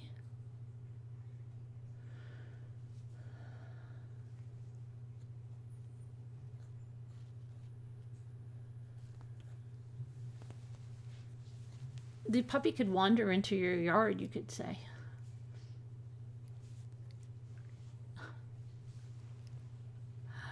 Oh my goodness, oh my goodness, oh my goodness.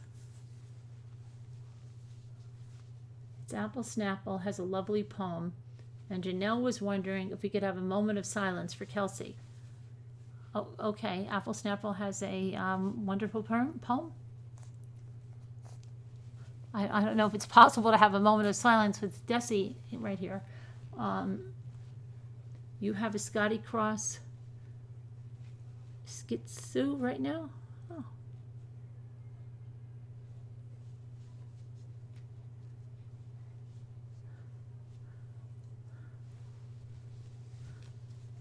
Do you want to get down and play? You want to get down and play now?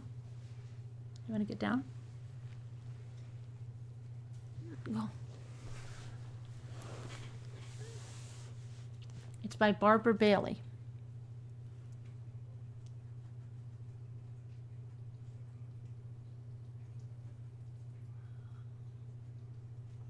Where's the poem?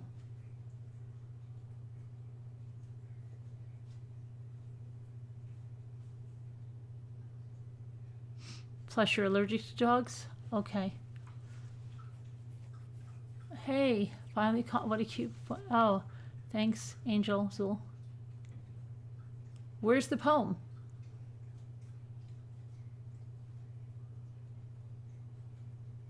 Hi, Linda. You've been having computer problems? Okay, November 22nd. Right. I'm going to do it, Janelle. I'm asking where the poem is.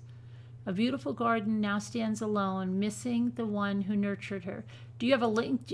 What is it? Just instead of having you to type it up in little pieces? What is it called? What's the name of it? Apple Snapple. So you don't have to sit there and type it up.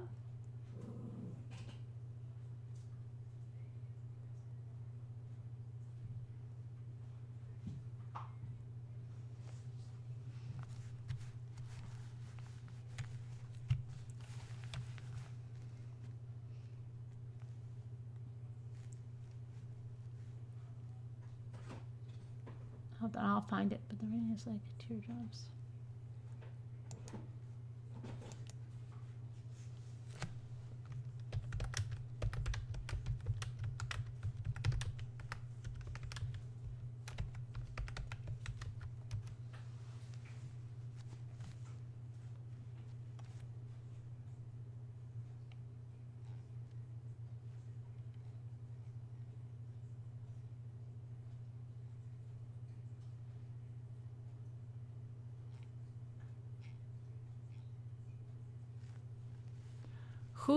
Who wrote the poem?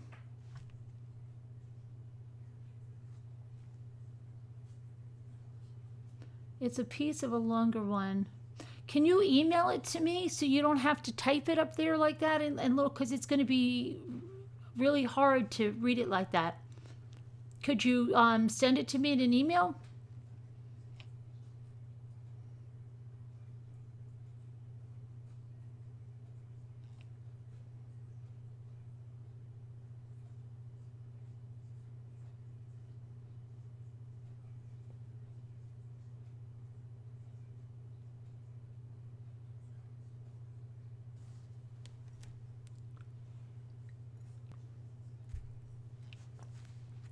Why is the chat so slow? His sister breeds Westies?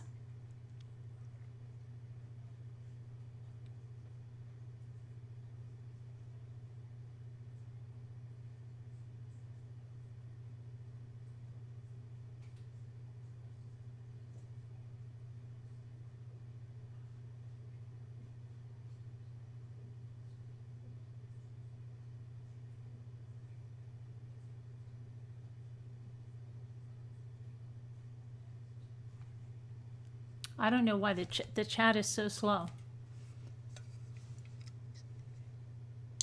You sent me an email? Okay.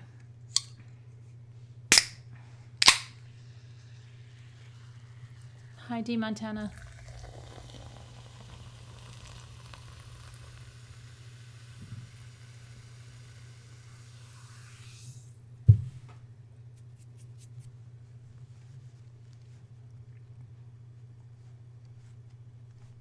Okay, hang on. Let me see. So let me go to the mail.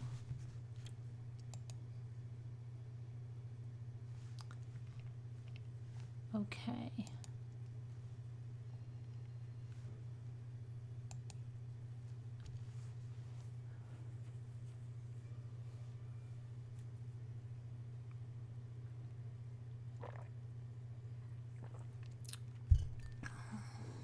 Eric, please tell me you're not sending me pictures of Teresa's or somebody's vomit, because that would probably make me sick.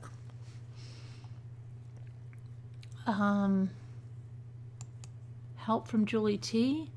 Could you please email Julie T?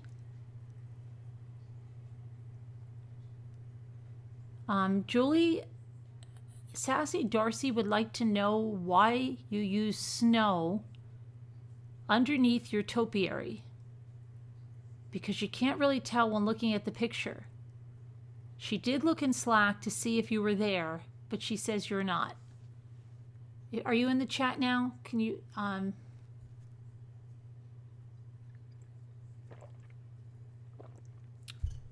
Or you can email me if you get that message. And oh gosh, that scared me. Okay, but that was a scream. Apple Snapple, you have my correct email, right? .org, Carolyn@truecrimechat.org, because I don't have an email from you yet.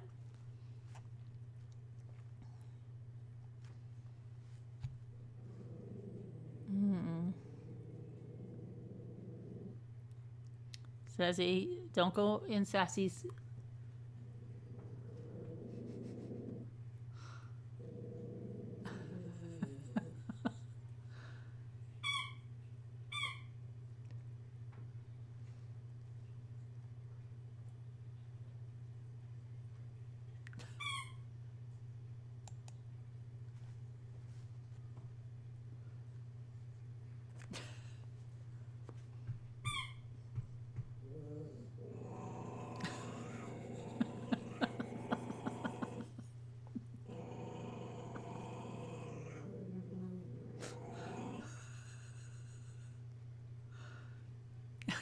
Sassy is not impressed with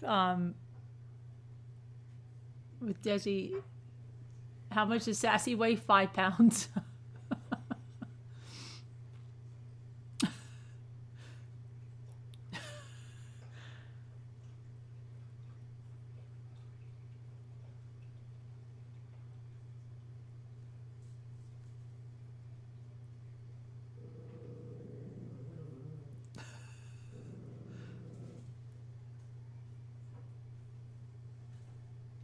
Yeah, her space.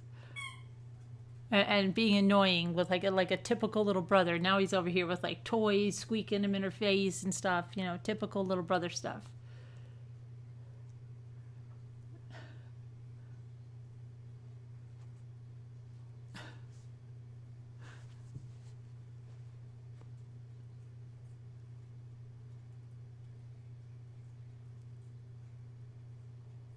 Yeah, right, Diana?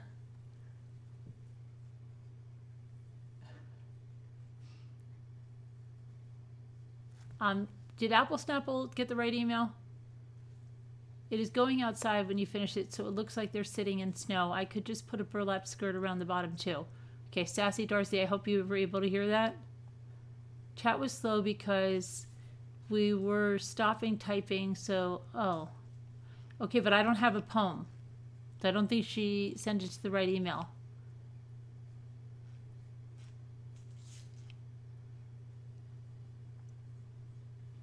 What is that you have? What is that? What is that? What is that? What is that? Huh? I don't know what that is. You can't have that because I don't know what it is. Go play with your ball. Okay. Try again. Oh, and you're a guy. Okay, sorry about that. It's .org.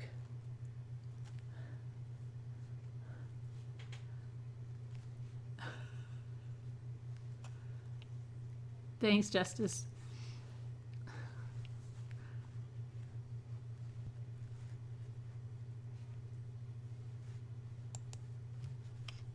Okay, I've got it now.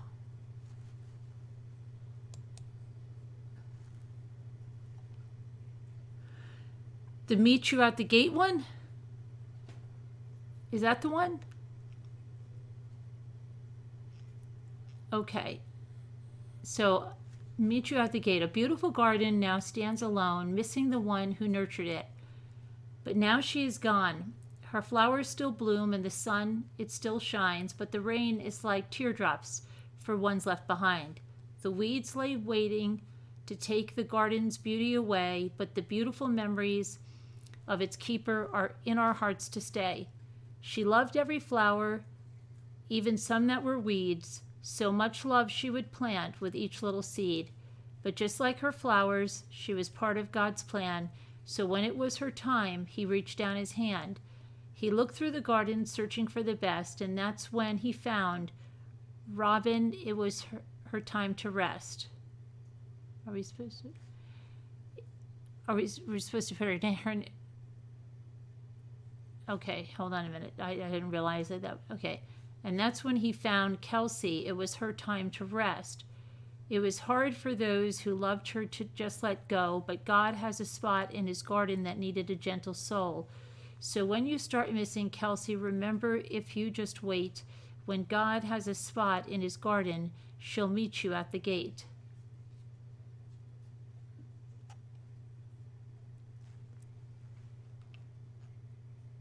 Okay. So that was the one, right? I hope I got the right one here. Hold on, let me get back to the chat because I'm not in the chat. Tanya, did you send it to the? When did you send it to me? I thought I put you in there. Did you send it to me at the right address? And you didn't put .com because I got everyone that was there. Okay, and all right, now I'm good, Shay Shay. How are you? All right, now you want to have the moment of silence? All right, hey Siri. Now, see, she won't listen to me now. All right, just send me one right now, again, Tanya, and I'll see if I get it. Hey Siri, set a timer. Set a timer for 1 minute, please. Your timer is set for 1 minute.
Okay. Okay, now let's see. I'll check on the email, Tanya. Let me see.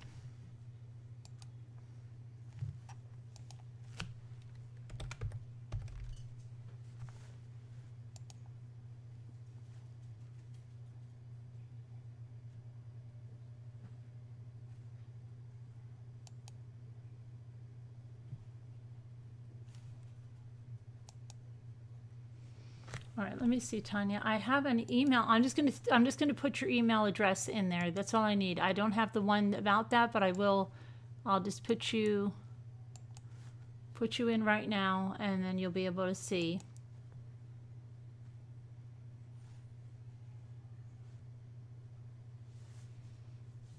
As soon as Slack opens.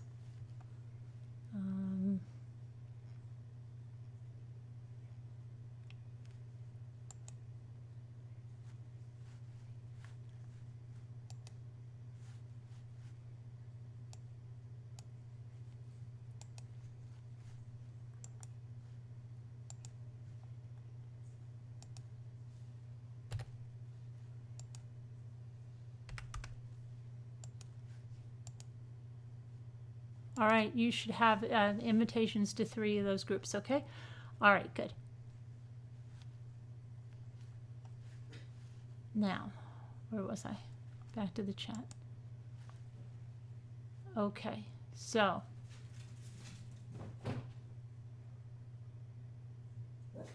Oh my goodness. Oh boy. They wanted nothing to do with each other at first, too. You're talking about cats or something? Well, they'll be fine. It's just Desi could be like annoying, like a puppy. The quiet puppy makes you nervous? Who's quiet? Desi's not quiet. You just heard Desi. That was Desi running through and then bothering Sassy again. You feel so much better. You can move on now. Okay. Glad that you feel better. Sassy, no. She likes him. He's just like an annoying little brother. You know, how would you like your little brother coming up and putting squeaky toys in your face and when you're trying to rest?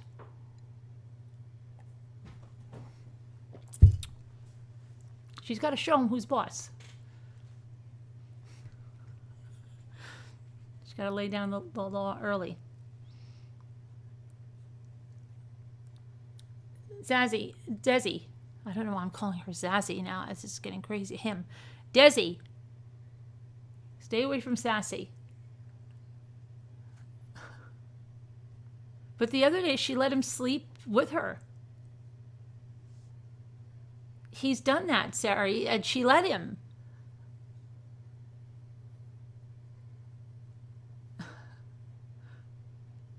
Yeah, they do play sometimes. But she's like really, like they were just outside and he was on the porch.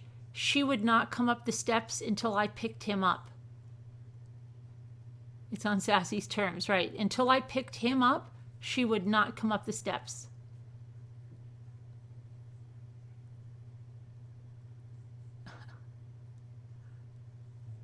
Sassy, she's just the way she's just like that. She's a little, being like a little moody. She just turned 9, Sharon. But she's very young. For Maltese, they live a long time. Like 16, 18 is not unusual. So she runs like a little puppy, but she just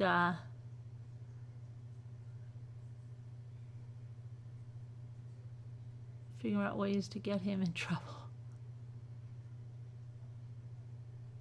She's not that much bigger than him either. And she doesn't bite him or anything. She'll just growl like that.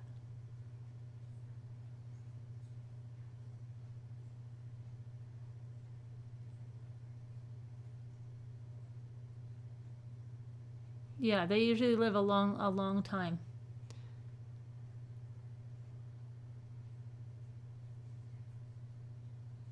He never accepted it. What is a master? Is that a very big dog? You've got to understand, Sassy is still, grieving too. Sassy's going through a lot.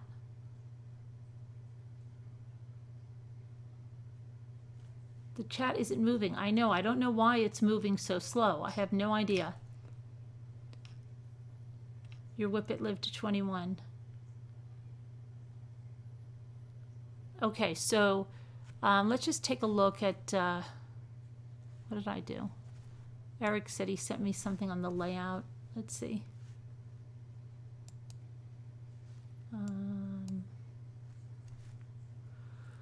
Okay. Anything look odd?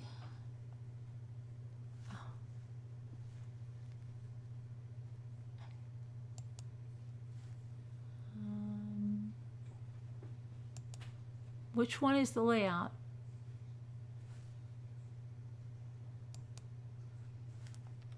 Which one are you sending me?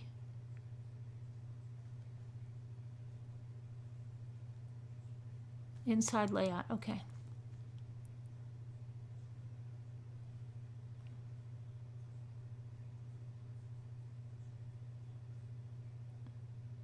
Oh, this is Photo Doulos. Wait, which way? Are you able to send the link?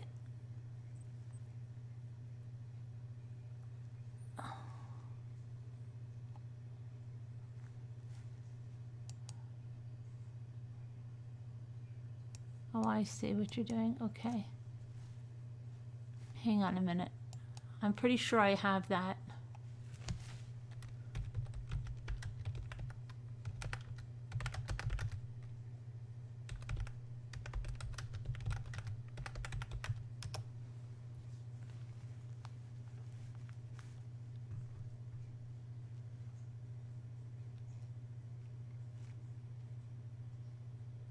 Come on.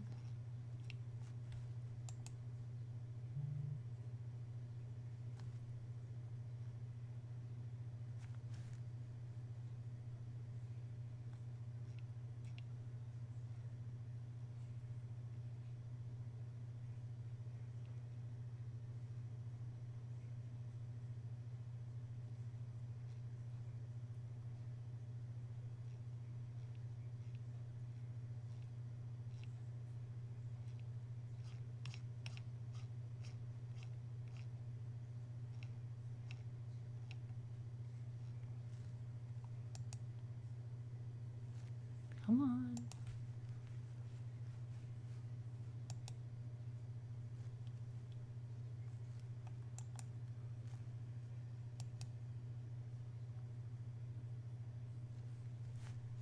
Here's the, come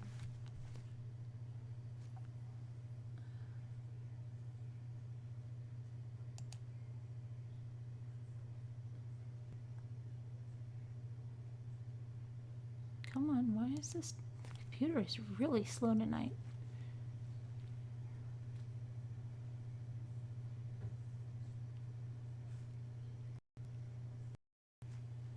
That's the outside, that's their house right there. Come on.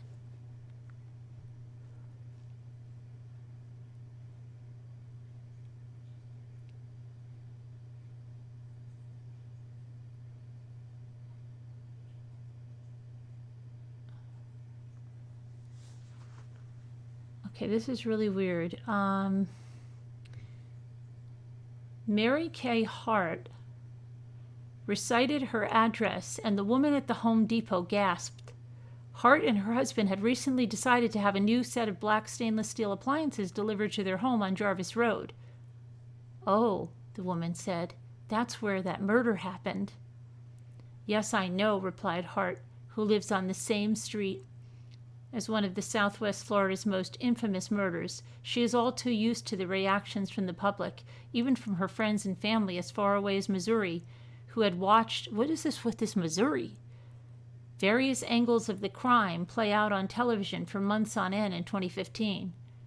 For neighbors of the Sievers couple, Teresa, the mother and doctor bludgeoned at the home in a murder allegedly orchestrated by her husband and office manager, Mark was the office manager. The story, however shocking at the time, has become an old one by now. It bothers other people more than it bothers those who live on the street, Hart says. You don't investigate something as much if it doesn't affect you, and we wanted to find out things as soon as possible back then. Other people just sort of heard about it. For those not as immense around the time of the crime, she says, the horror remains more fresh. Now with the 3 men involved behind bars, one having pled guilty and 2 others at press awaiting a June trial, it's case closed for Hart and other residents of Jarvis Road. By the first week of April, residents had already decorated for Easter. Pastel wreaths adorned front doors up and down the block, save the large pool home at 27034 Jarvis. Its white fence was sagging and broken in places with algae and others. The yard, while recently mowed, was dotted with weeds, and perhaps worst of all for the neighbors, there was no movement, no signs of life from the property where 2 young girls used to hold lemonade stands on their front lawn. Hart always stopped for the refreshments and one time for the little drawings of flowers they were selling. Their dad was always out there with them, and I remember him saying that time, girls, it's time to pack up. We've got to get to church, Hart says. And I thought, wow, church on a Wednesday night. The property has sat empty for more than 3 years. Sold at auction in January following a foreclosure, it was listed on the market at the end of March. Hart is eager to see someone else move in, but as a realtor, she knows it could take time. It takes a certain buyer, she says. Most people, if they know, they won't even go in. Even before the murder, Kimberly Torres got a weird feeling from her neighbor, Mark Sievers. She and her husband purchased their home next to 27034 Jarvis Road in 2009 in a short sale from Mark and Teresa Sievers when they were facing foreclosure. The Sievers had owned the adjoining properties at the time and had lived in the first home while building the second next door. And with 2 loans out from the bank, they were able to pay only on one, Torres said. No one had lived in the old home for 2 years before. Torres and her husband, a roofer, did a ton of work on the property, but from the day they moved in, Mark seemed to always be around, watching.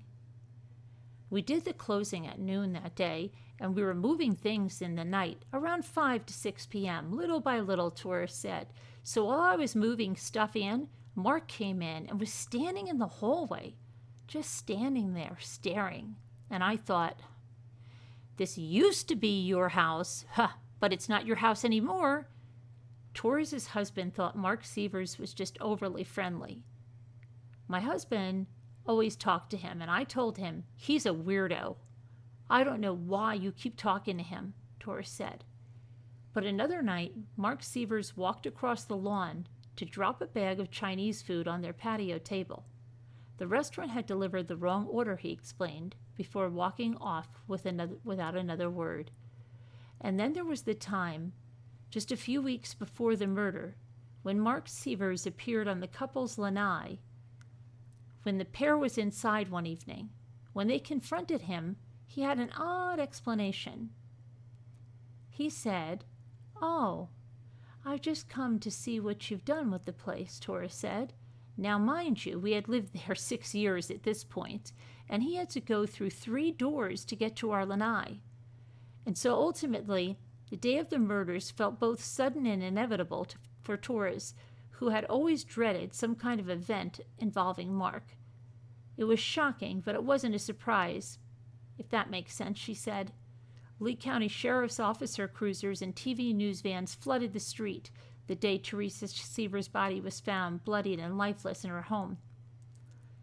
A story would soon emerge wherein the Sievers family had flown to Connecticut to visit Teresa's side of the family.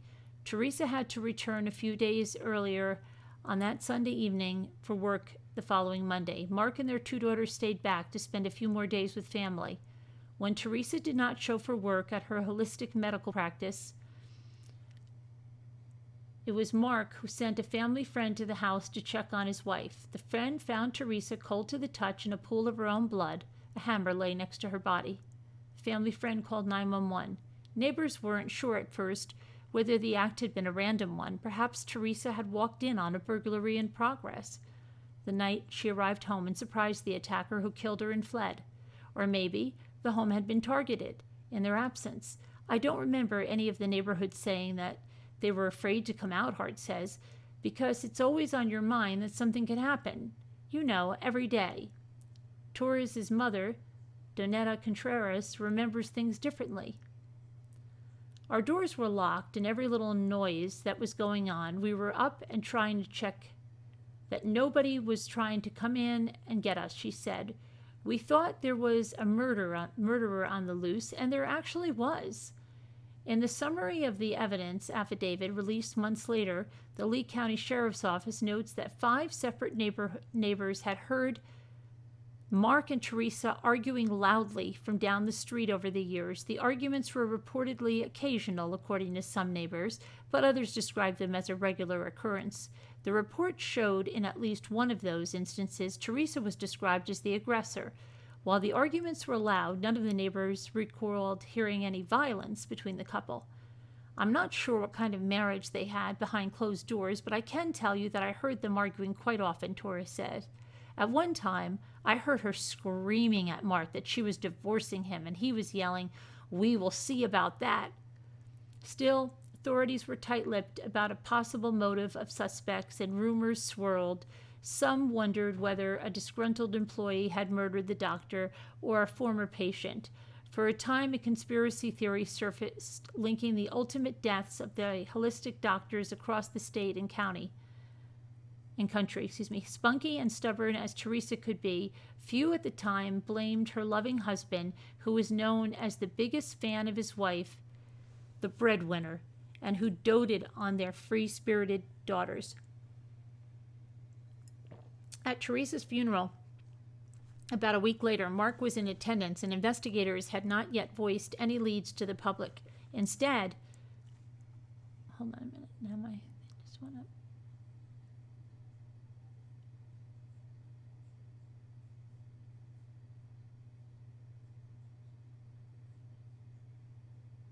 I've got to get my place back here. Instead, reminding everyone to keep their homes locked. It wasn't until a press conference that August that the Lee County Sheriff's Office announced that they had arrested 2 men in connection with the murder, Curtis Wainwright Jr. and Jimmy Ray Rogers, both of Missouri.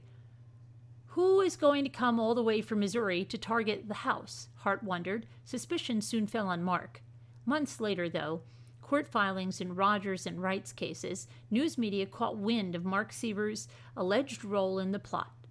It is believed Mark asked his boyhood friend Wright to carry out the murder. Wright offered Rogers, a former fellow inmate at Geneva County Jail in Missouri, $10,000 to drive to Florida with him to kill Teresa. The motive, I think it's $100,000. They have a typo here. The motive, about $4 million in life insurance policies, and prosecutors believed a desire to effectively end the marriage while maintaining custody of the children. Yet Mark would not be arrested until February of the next year, 8 months after his wife was killed.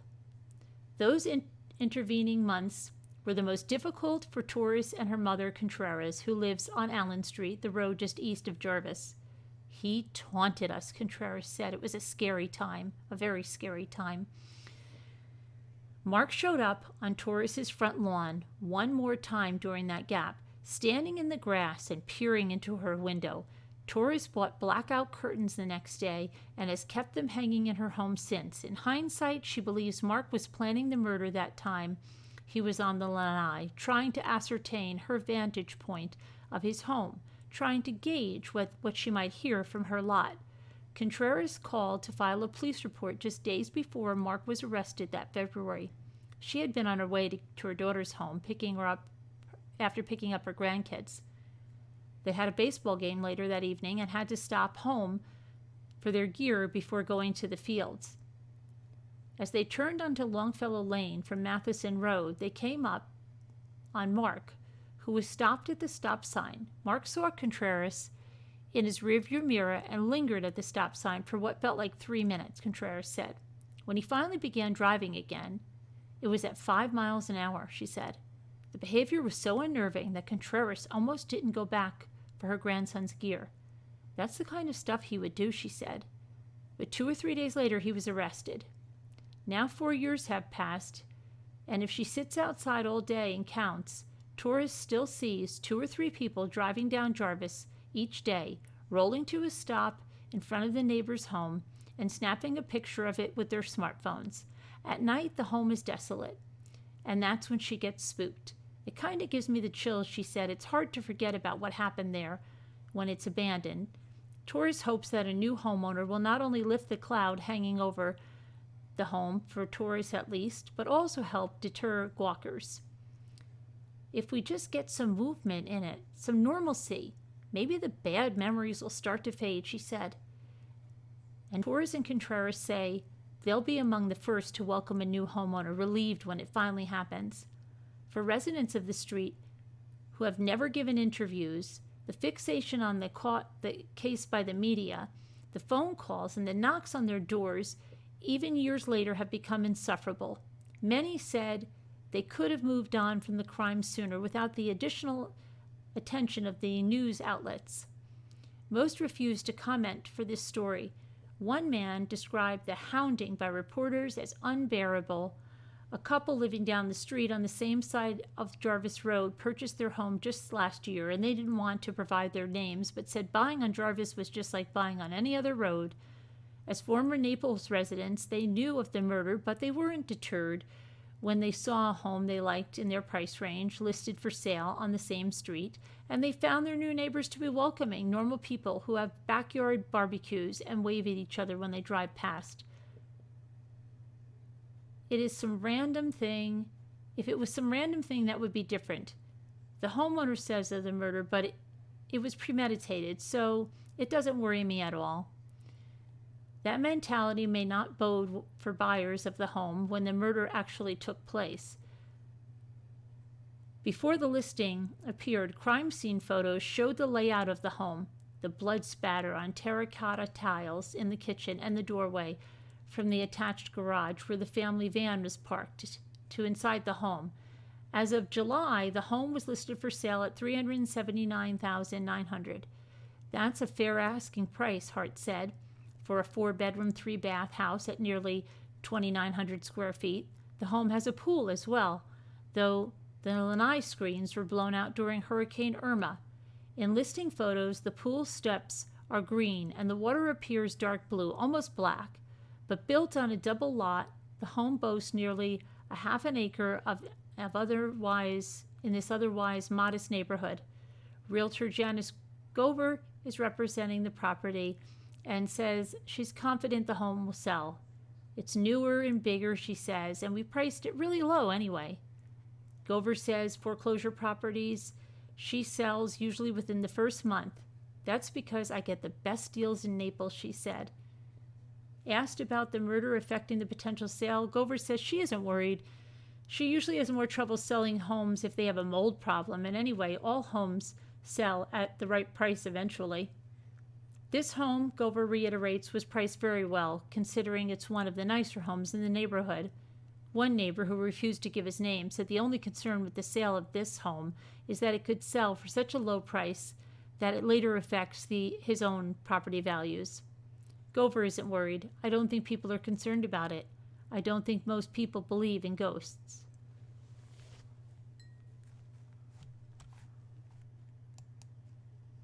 Okay. So some more insight on Mark's behavior. Hey, Kristen.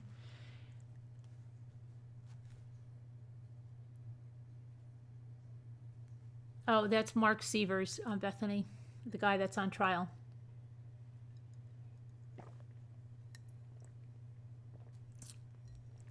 You have a best friend. I consider my sister. If she ever mentioned that, I'd smack her silly.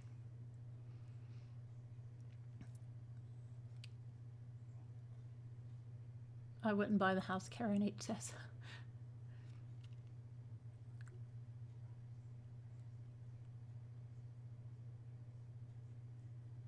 They were both close to 51, and I heard they knew others. They were around 17.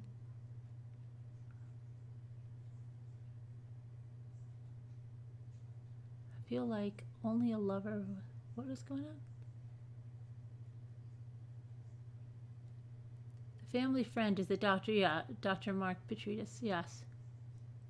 He was at the, yeah. Yeah, we just went over a bunch of the discovery with all that, with his interview and a bunch of their interviews and the parents of Angie and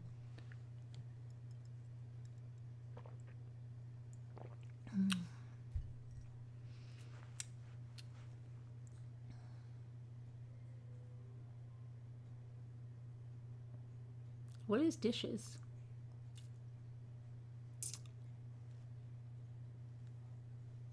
What is dishes? Janelle, what is dishes? Is that where she does her videos? You're doing videos, your videos on dishes?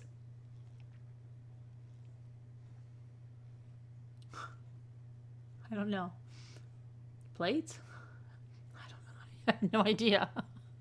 Maybe she has her own dishes for her adult videos. I have no idea. Do you have commemorative dishes for your merch? So the only motivation was money. Well, and custody of the kids, they said, and that she was going to divorce him. And, you know, he wasn't going to have his cushy income because she was the breadwinner. So a bunch of stuff like that. Money, right. You paint dishes in pottery?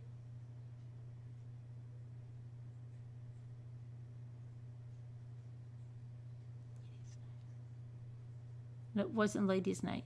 I don't think it was ladies' night. Ladies' night is tonight, tomorrow night, I think.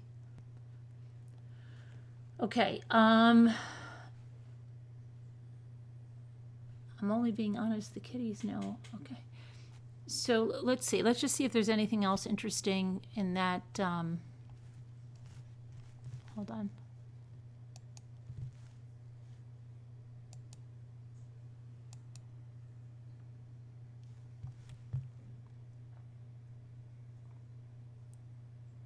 Okay, let's see. I have a lot of discovery in here, so see what else we have.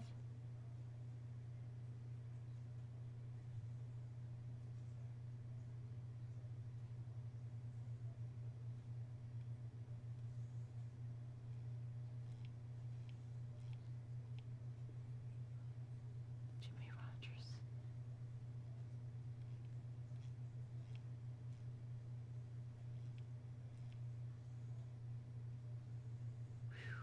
Okay, what do you want now? Eric wants the master closet, master lanai, pool, covered contents. I've got a lot. Are these the pictures? Let me see.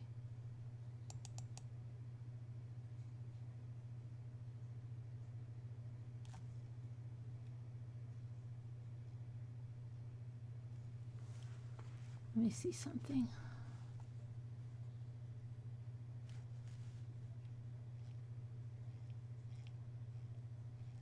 I just want to preview these pictures.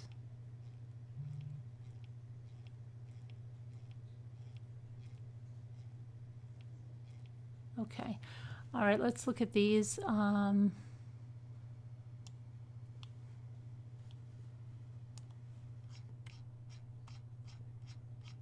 on, I'm going to go back to the beginning here. I think that was her dress.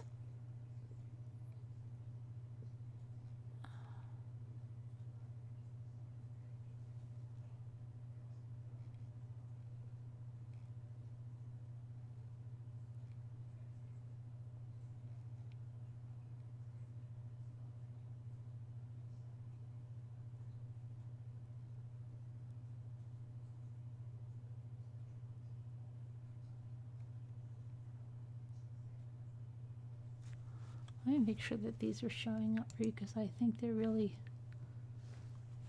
large. Let me see if I can make them a little smaller because I think that they're. It's not working on that one, so let me just. Okay.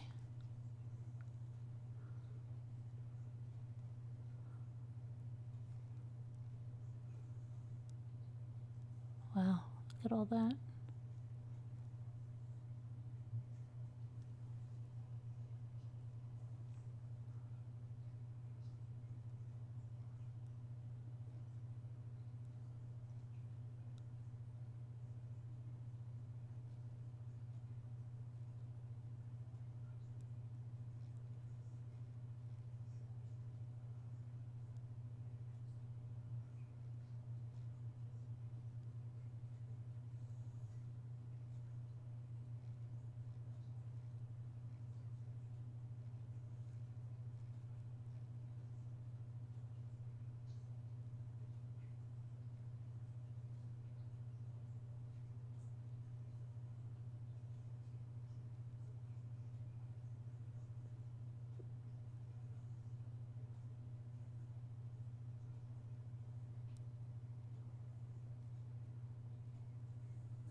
What does that say?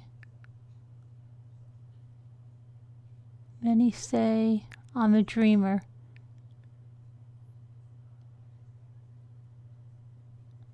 How many say I'm a dreamer?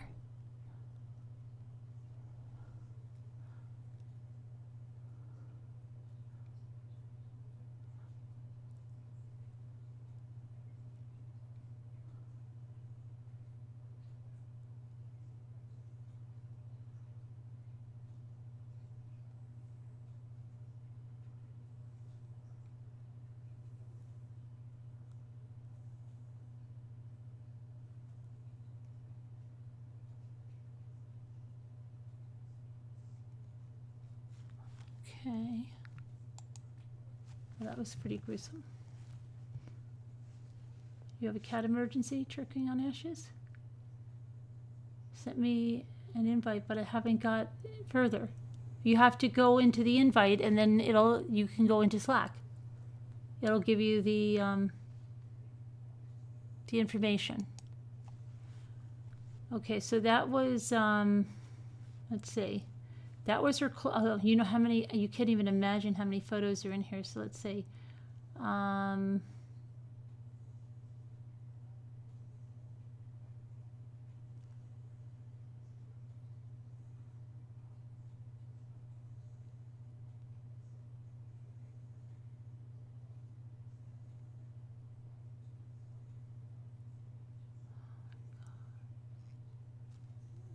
What is this? Let's see what this is like.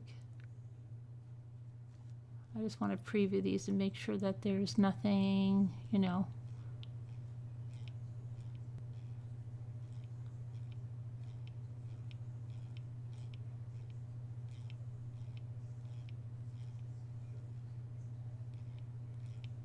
Hold on, I'll be right there.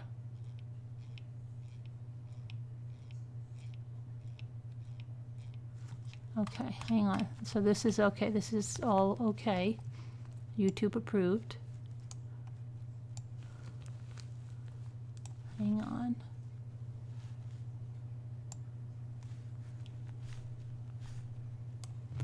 Okay, this is the house. So that's the living room.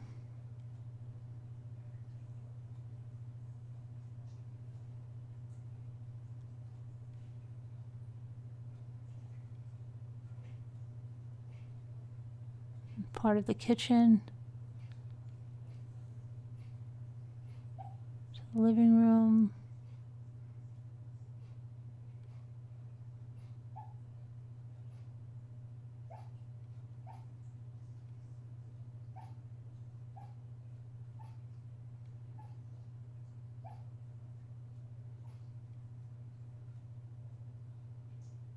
That looks like, what is that? That looks like something was cleaned up or something over there. And is this toilet paper over the couch? That's odd.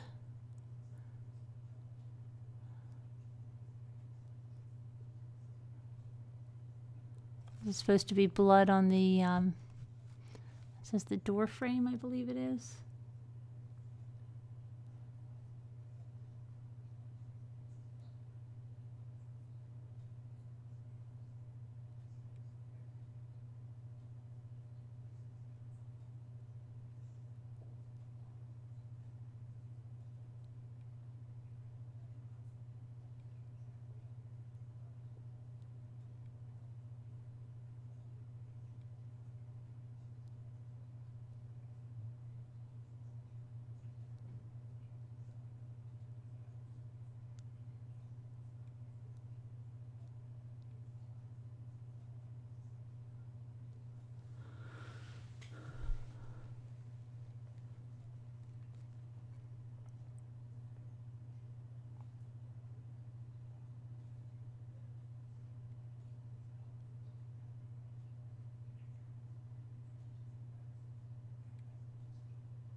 What is with this toilet paper? What is that? Is that like a little rosette or something on the top? What is that?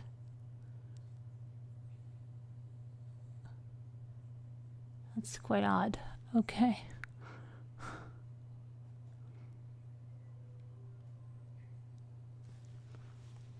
All right, so that was that. Let's see. The other.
There's so many pictures that are in this discovery. Crazy amounts of pictures.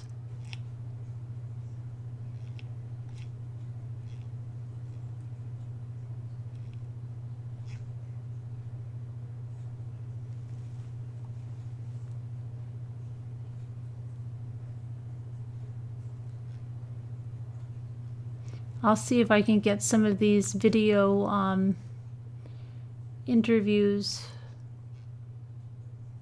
up on the channel so that you can take a look. Let's see what this is.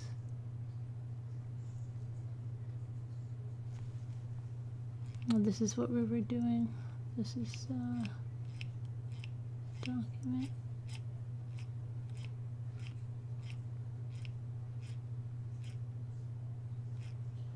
We were at the Lipinski. What else is on here?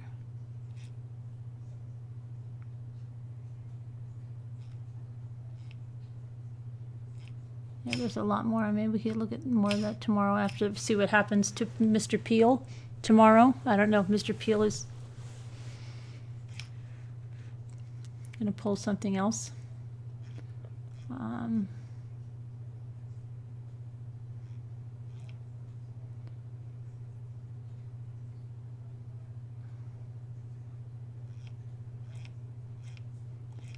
There's numerous affidavits and things about the case here, but I mean, I don't know how. It's like, why are they even having a trial? Just, you know, that's enough now. Just let it go to the jury. He's guilty. I don't see why this is going to take, 4 weeks.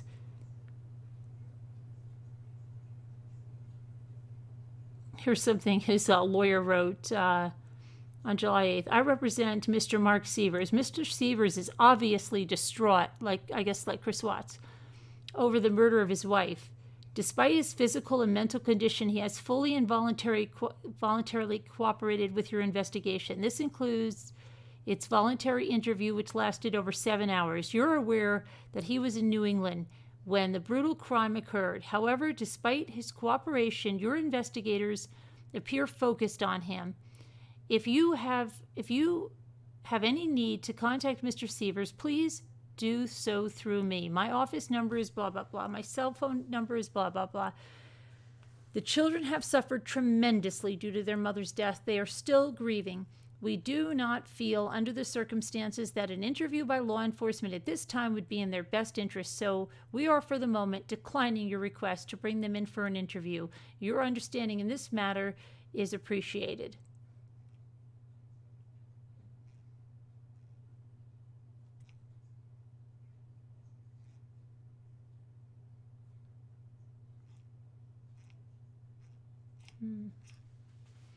There's a lot. Okay.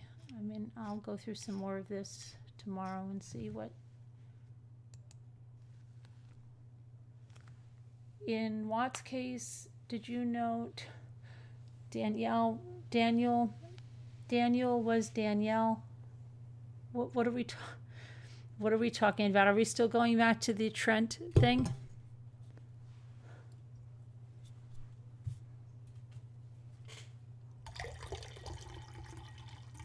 You mentioned his number. Whose number, Eric? Whose number did I mention? You want to call someone? I tried to get Lisa today. Tomorrow I'm gonna call. I sent her an email. Hi, Evelyn. I'm really worried about her. Or are you gonna wait till it's verified? Oh, his Frazie's number? I don't know where did that come from?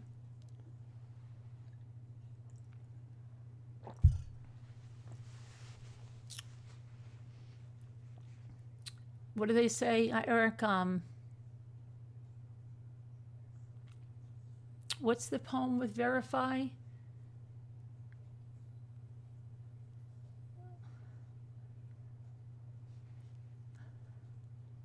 Hey, Dewey Do Right. Only 3 rules when you lie. Deny, deny, deny.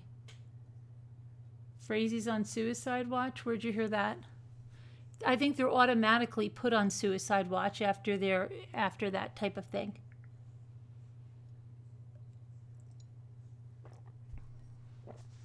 He's been on. Who's that?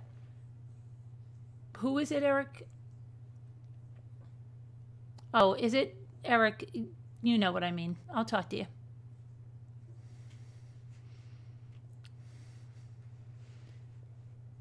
Not for that many days. What? The Suicide Watch? I don't know. Has it really been that many days? Wasn't Tim Jones on Suicide Watch like that too? What the heck was Jimmy Rogers? What was Jimmy? Did you guys see what Jimmy? Did you see what Jimmy Rogers had on?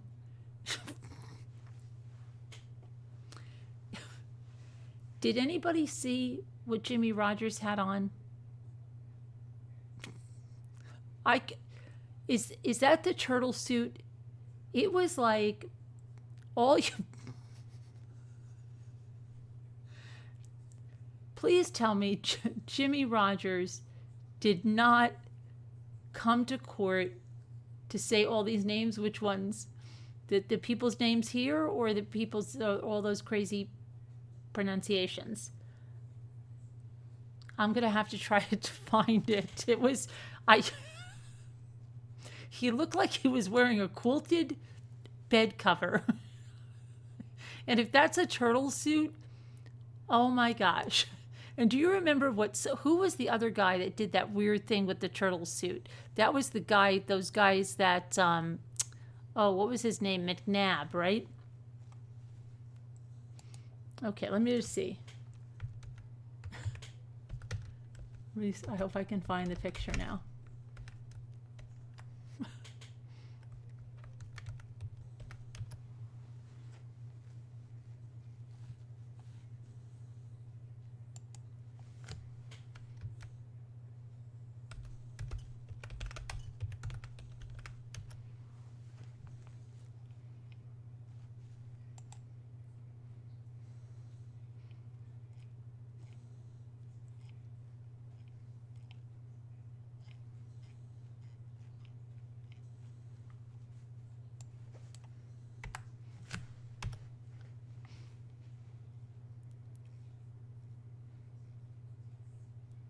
I meant to mention this the other night.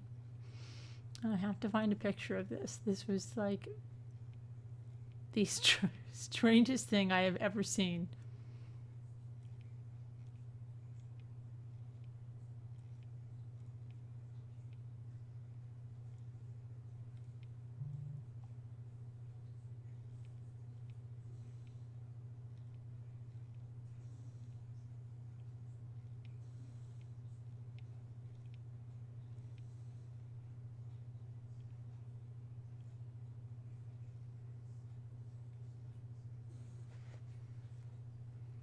I'm still looking for it. Hang on.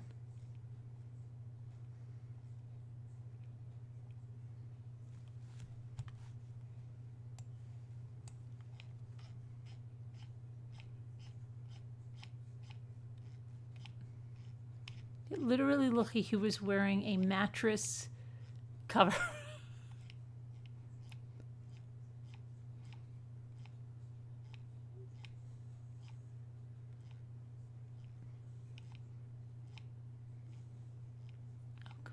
To find this thing.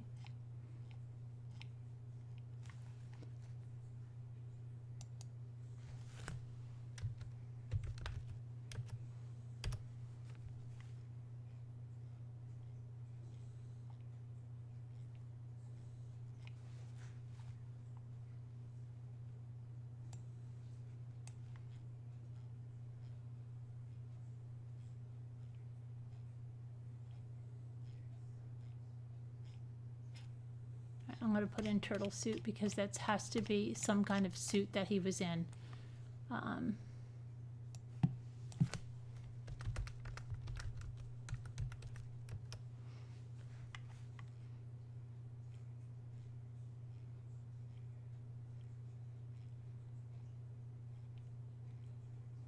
It was in a recent, like, a media news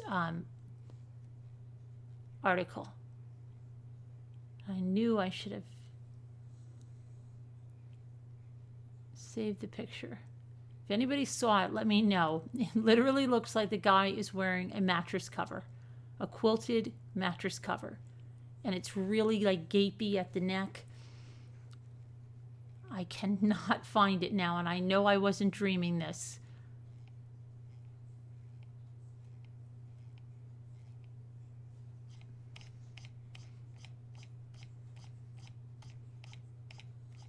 I'm going to go back to the chat to see if anyone else saw it.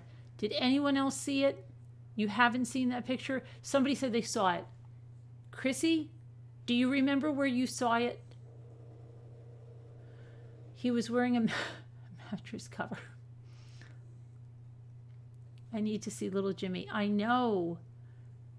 It looks like a weighted blanket suit. Is that what it is? A weighted blanket suit. Let me see if I can find it.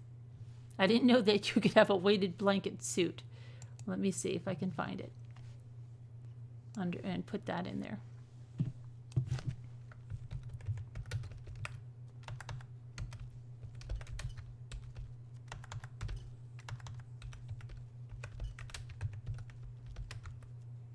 I'm just going to put weighted blanket and see if we can, with his name in the secret.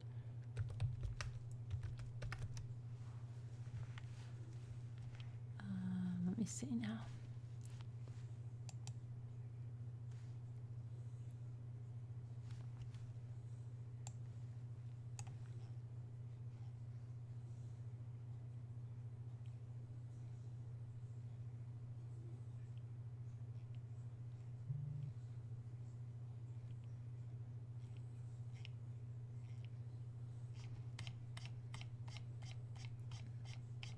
Not finding it. I'm going to try just blanket. Let's try it blanket.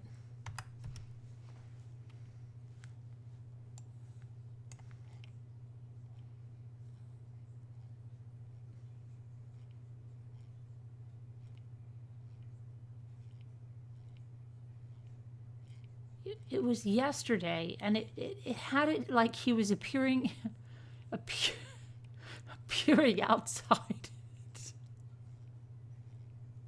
And I said, what in the world is he wearing?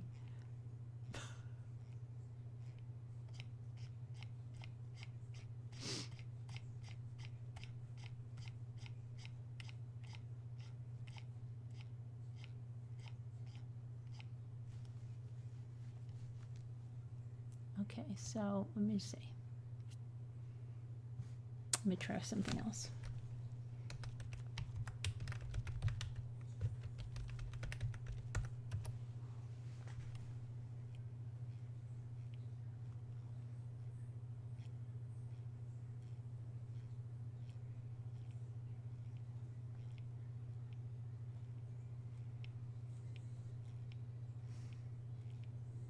He's probably really pissed if he's watching this.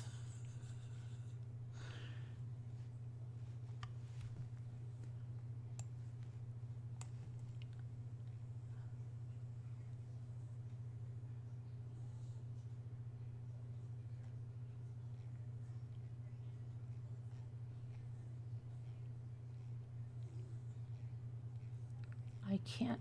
Somebody's got to find that pic. I mean, I'll look tomorrow for it. I'll go through my links that I had for the news, but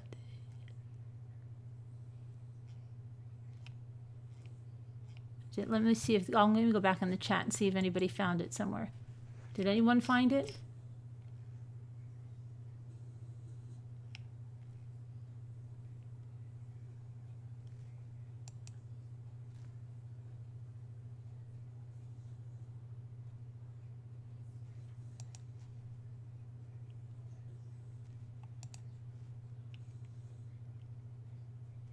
Jimmy is in an anti-suicide smock. Is that what it's called, Bethany? Let me check that. Anti-suicide smock. Okay, let me see.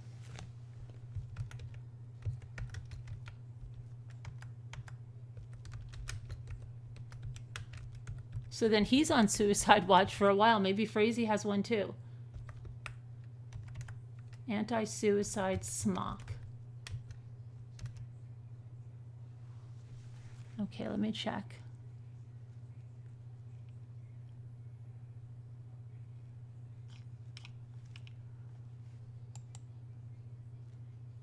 Yeah, but that's different. The one I'm seeing is black on this lady. It's like a black thing, and it looks like it's let me see. It's not what I saw him in. Literally like a quilted mattress cover kind of thing. Very gapey at the neck, not flattering at all. I'm not finding it.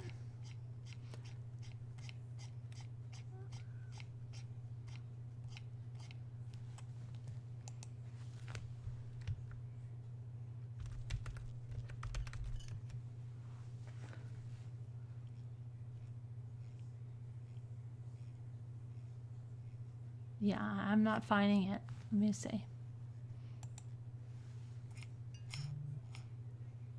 I typed turtle suit, hit images, show a guy.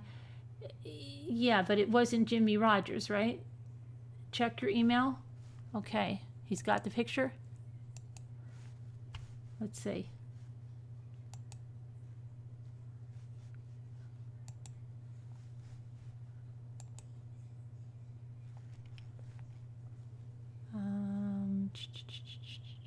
Did I see this story? This little Jimmy. Okay, hang on.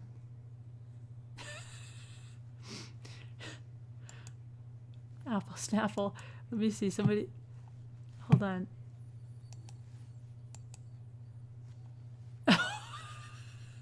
J Bell's got it. J Bell's got the picture.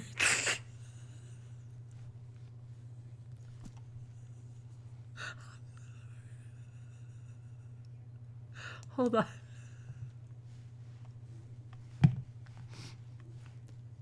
I'm sorry. There's something wrong.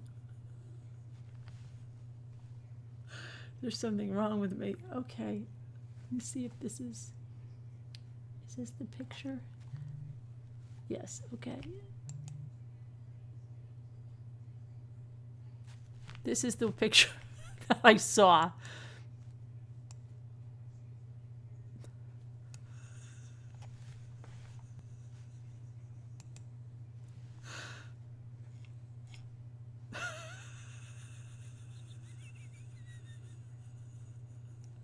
What is he wearing?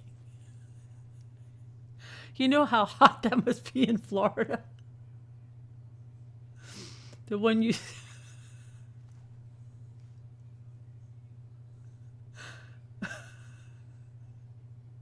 What is that? If that guy no, Mr. Peel had that on, he would really be asleep. Or that lady with the blanket.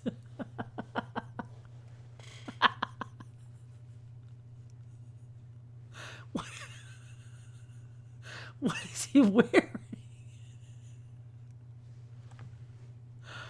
Oh, green is even better.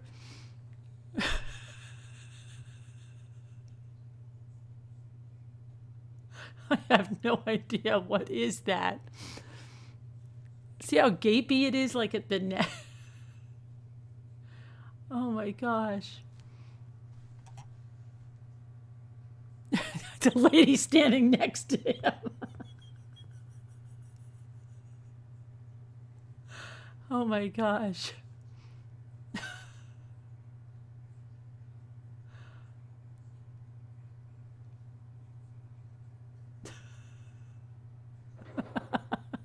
But it looks like his arms are in front of him. Why is he wearing that? Oh my gosh.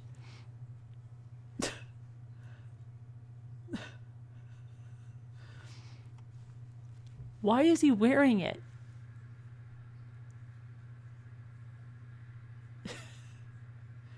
I don't know. That's as far down as that the picture doesn't show his hands. It must be a straight jacket, just not done up tight. I don't know, Mama. Are you having issues? It's a Calvin Klein prison special. It's hot. It must be hot down there in Florida. He's naked under that? Yee.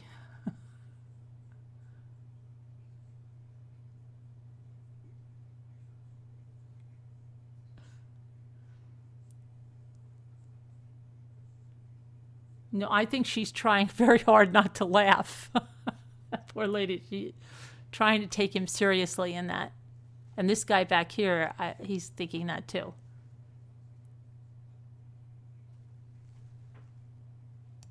That's the picture I saw the other day. I was like, what is he wearing?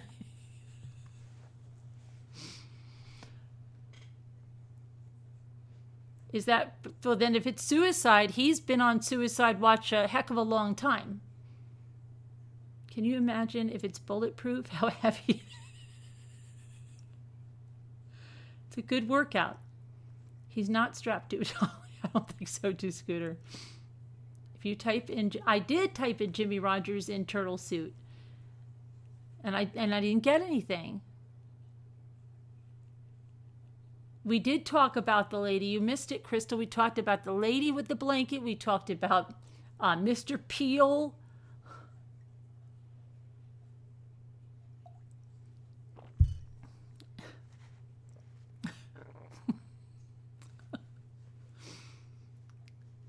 Exactly, a straight There's a straight jacket that quilted. That's anti-self-harm armor. Do we do right? He needs a supermarket trolley.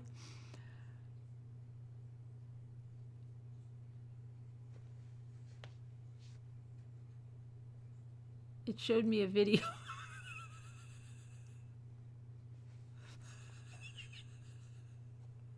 It showed you a video of him walking into court. I don't think I can show a video depending on where it's from, but I'll check it out later. You saw the lady with the head up against. She did that for the Jimmy Rogers trial too. I would be so scared of being called out because the judge called Mr. Peel out. I would be so scared of falling asleep in there. The guards pick him up and strap him on a trolley. Yeah, that's why exactly why I just can't show it.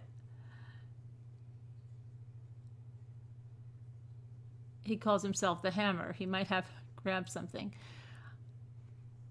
And a big blue blanket. Oh, there's the video for anybody that wants to see it here. It's on Fox.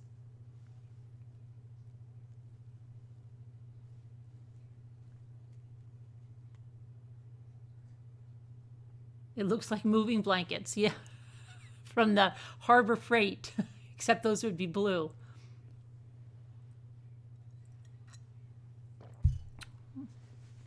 I'm sure it's hard to run.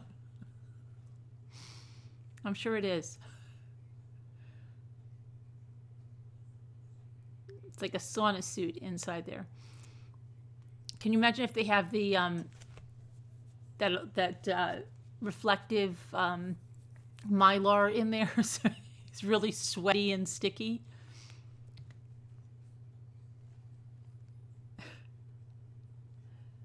Maybe he likes it because it's extra cushy on the prison cot because they don't have good mattresses, right?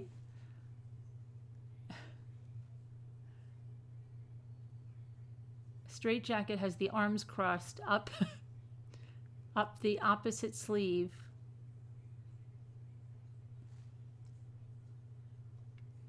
Quilted so he can't get through to harm himself against brick walls. What about his head? What about bashing his head continuously against the wall?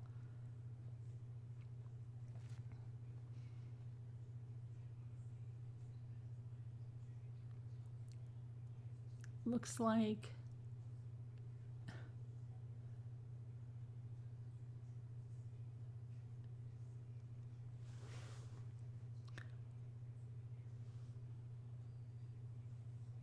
oh, she's probably, let me see, is she up yet? She should be up. What's today? Friday? She's got to go to work.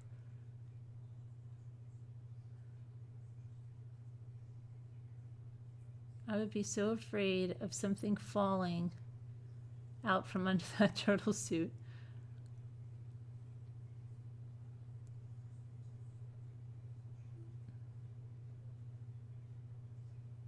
He had a tough time walking in that. They wear them in the psychiatric hospitals. Remember Norman Bates? Had to sort my daughter. I'm back. You had to sort your daughter? You sort dishes and your daughter? How embarrassing, it has legs. Oh my goodness. No, but on the video, it's an all-in-one. It must be like the picture that, wait a minute, hold on. Apple Snapple sent me a picture, but I didn't look as quilted. It's like quilted northern. Let me see. See, the one Apple Snapple, and this, the one Apple Snapple sent me right here, it looks like almost Mike Jones is in this, but a trimmer and more cleaned up Mike Jones. I thought that was him. I'm like, why is Mike Jones in that? But this turtle suit, I don't even understand why this turtle suit, because what good would this turtle suit do anybody? What good would that do anyone? You got your arms exposed, you've got your feet exposed. What the heck is that going to do?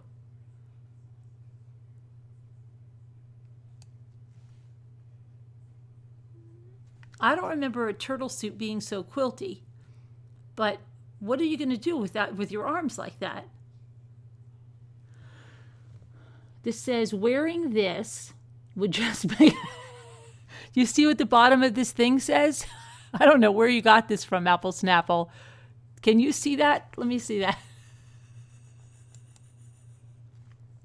Look, can you read this? Wearing this, can you read?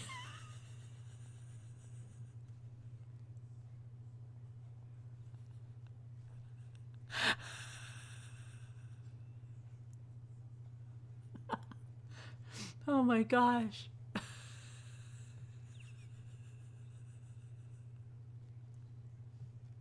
But what would that do?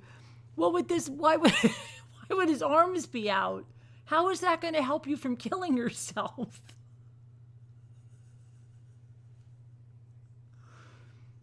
I don't get.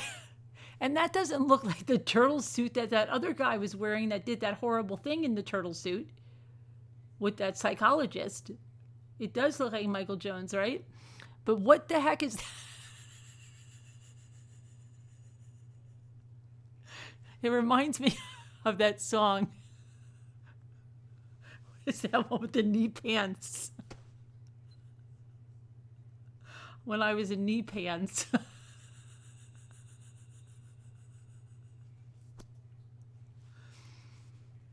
They can't rip it.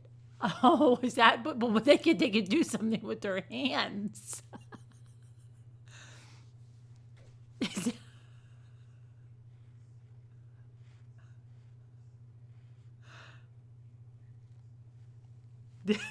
The summer style.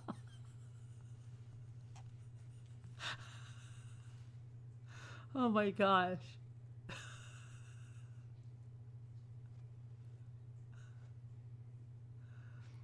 Yeah, but some other guy did something real bad in it, Deb. Real bad. To some psychologist with him in his turtle suit.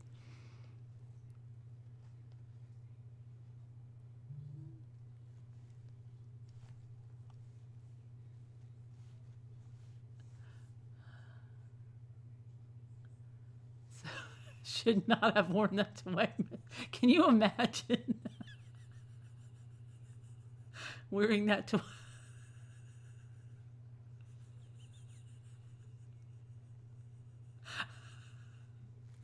Are there any more comments? No. That's the only one they sent. Oh my gosh. Maybe why they have bottoms now. No more. Maybe they had to retool the turtle suit, because like I think of it as a turtle suit, it would only have like little, be like a little onesie, right? Because a turtle has a shell, his legs come through. He's not wearing any kind of pants. So if it's really a turtle suit, it should just be like a little onesie, where it's like cut up, way up, like underwear.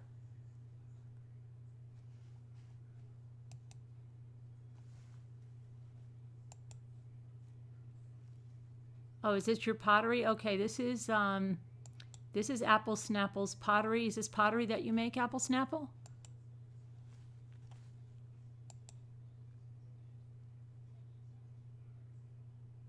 That looks a tad bit scary.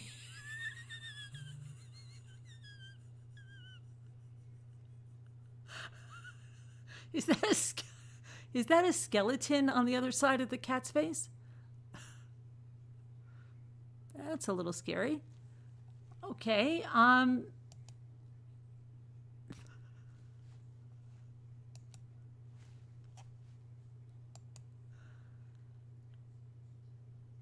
That's nicer.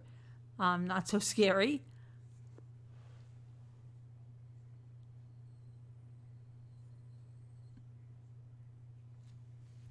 Did you make you throw the pottery and everything on a wheel yourself? And then you paint it?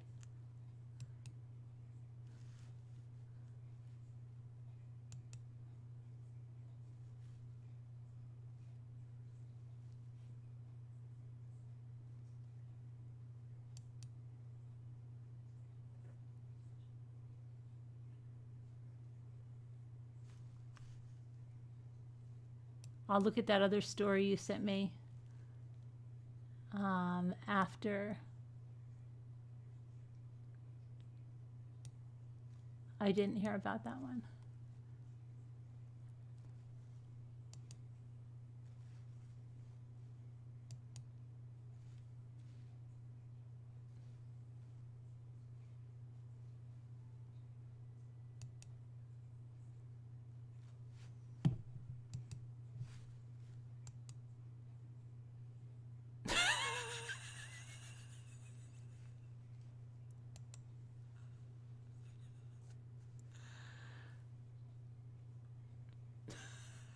So he's got a little bit of a 3/4 sleeve. It almost looks like it has a little ruffle over here.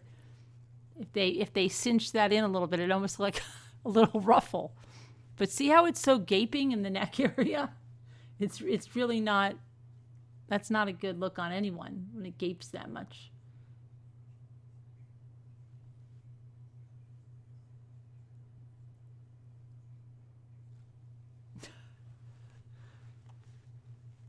And that color, it's just so washed out. He would have looked better in the green, I think, right? He would have looked like it better in the green. He looks like a giant little boy from the 40s or the 50s.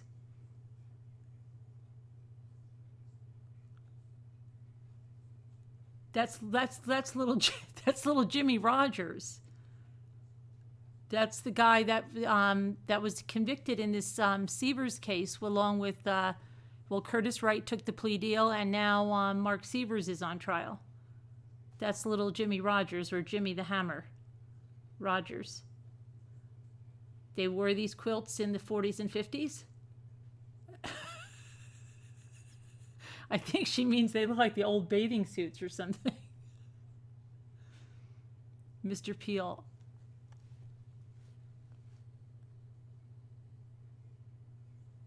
You can also wear those into beehives, but your arms you'd like it to be all covered. Is that a fashion show?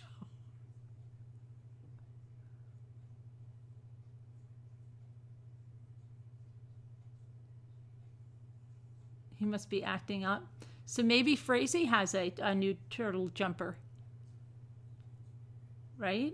Maybe Frazee has one.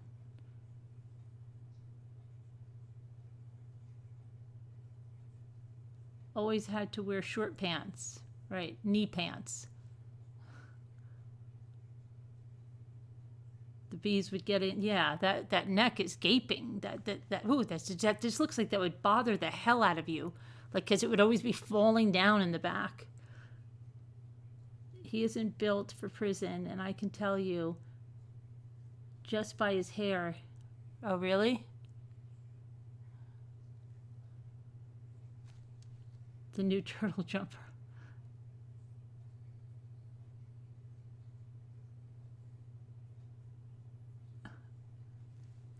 He hasn't been sentenced yet. I think they're waiting until Mark is done. As far as I know, he hasn't been sentenced yet. Oh, thank you. Thanks, Cindy. A little something for all you do. Love this channel and all my fellow ramblers. Oh, thank you. It's Apple Snapple. Oh, did Apple Snapple say what Apple Snapple? What was that pottery with the half of the skull? Was that for Halloween or something? I didn't see Apple Snapples. Did Apple Snapple answer me? Let me see. Yes, but I do custom pieces. Let's see. Very beautiful. It's like from a shop. Very talented. Oh, that's Jeanette. I sent a link. Oh, you sent me a link so I can see the other comments? Okay.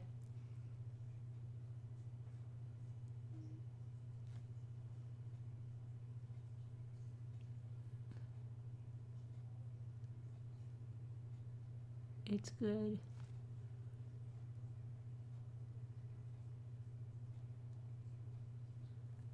Oh, is that was that like a skeleton of what was on the other side of the cat's face?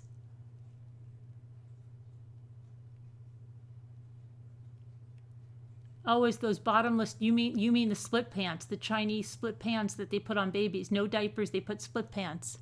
Yeah, the split pants.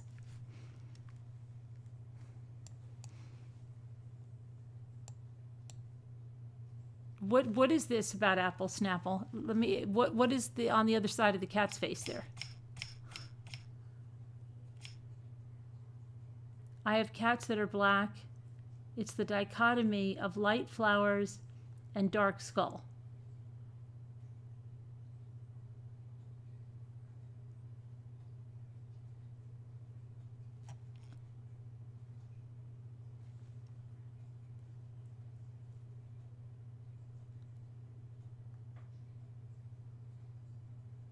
Okay.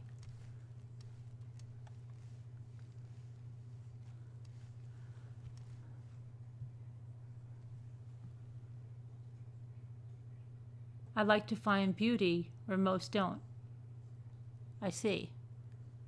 How come he only has the snaggletooth on the one side?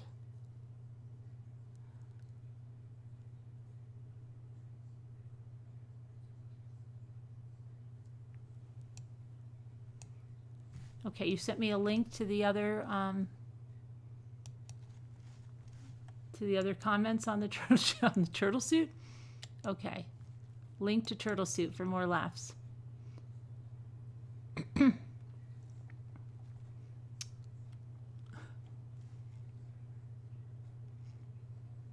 Okay, so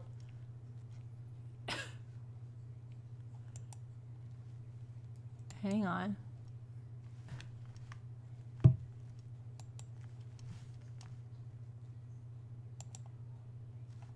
Okay, so there's the suit, and it says, the original poster said, anti-suicide smock, known as a turtle suit, given to inmates that are suicidal. The first one says, wearing this would just make me want to kill myself even more. And someone says, it looks like it's weighted, so I imagine the effect would be similar to that of a weighted blanket and help calm someone down. I've heard of weighted vests used to help children with autism or sensory motor issues. And then the other one guy says, I meant in a fashion sense. And then someone else said, that's what I thought when I heard the name. I looked it up, and I'm disappointed. It isn't an actual Halloween turtle suit. And then someone said, at least give it a shell. It's already the turtle color. Someone says, how does this prevent, see, someone thought like me, how does this prevent slashing the wrist or throats or head? And they said, I don't know about this, but my only guess is that it's meant to prevent them from using their own clothes as a noose. There are lots of other measures already that are meant to prevent them from possessing cutting tools. Someone says, when inmates are on suicide watch, they don't have anything, so no razors or anything they can slash their wrists with. They are only allowed clothes, and this is most likely tear-proof, so they can't hang themselves.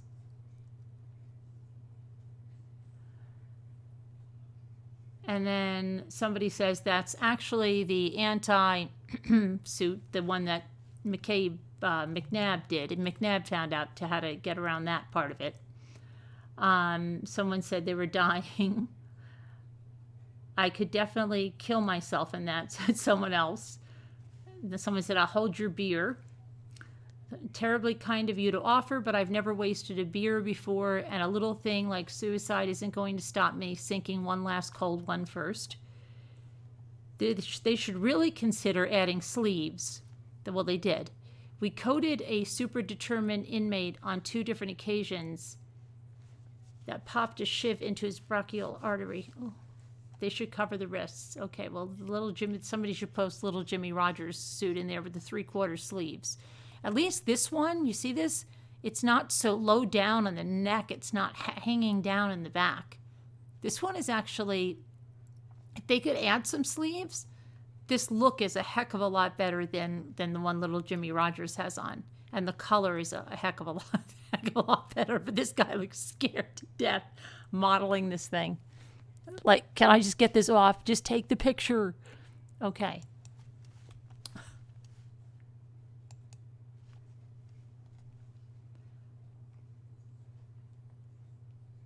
I could see giving this to somebody so they can't get another. How do they go to the bathroom? I guess somebody has to help them. Maybe they have a diaper on. I don't know.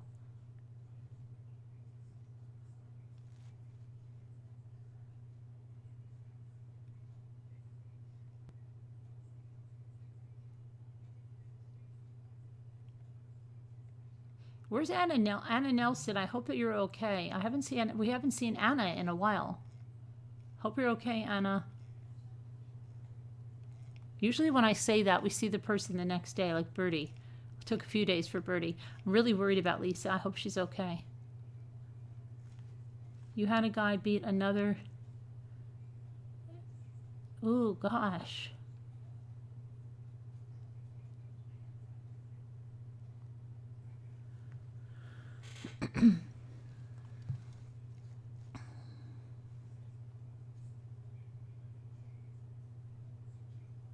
Yeah, I have heard from Rosa, and I know that Karen heard from her, and so did Jennifer.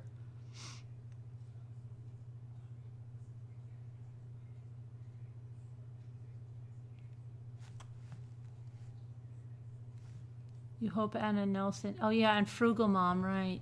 Yeah, I hope she's okay.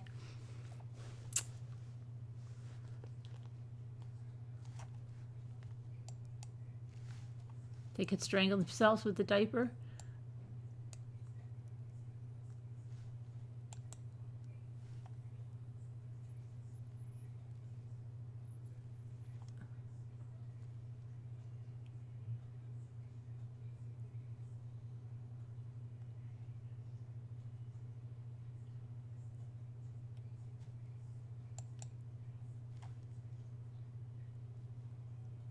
Oh, so the Bryan clan said there's a Family Annihilators podcast.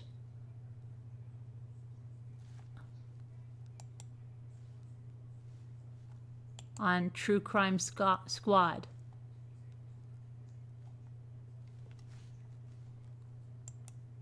Is it good? Are you listening to it?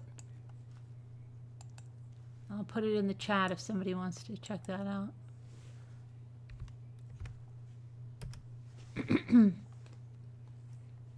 Hey, April. Sorry, who was trying to get my attention? I was talking to my fiance.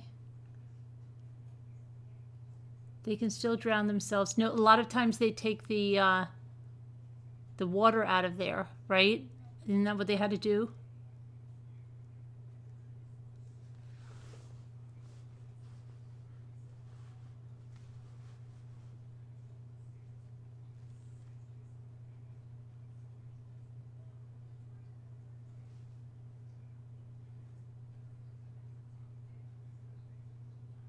I said that ages ago. Why is my message on? I don't know, Winter Snow Owen.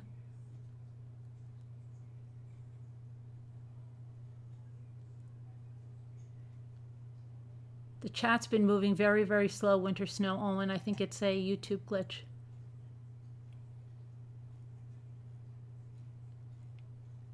Oh, no, Apple actually scrolled back to read your comment. A woman and kids fled to Cornwall to get away from her boyfriend. He killed them all. The dad is in bits. Oh my gosh. Terrible.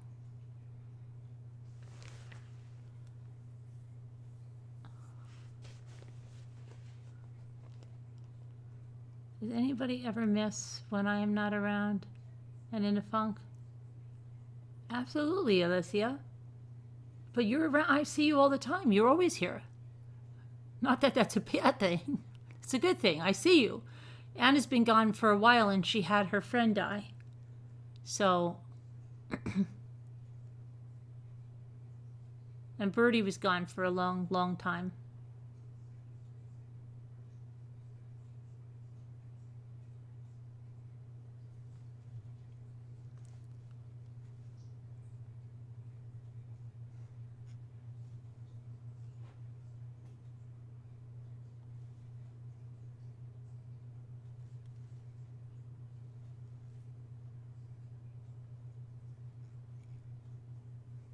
Going to crash Snapple's wedding? Oh, okay. I see Alicia. She's normally always here. And I know Alicia has my back on stuff. I know. I appreciate it. I see it, Alicia. I appreciate it.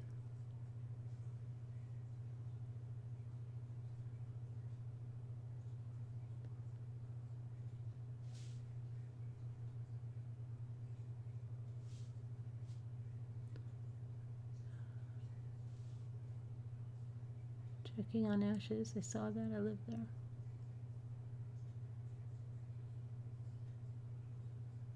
Oh, April, I know you sent me something to look at, April Sunset. I haven't gotten to my mail fully today, but I'll look today, like today, coming up today.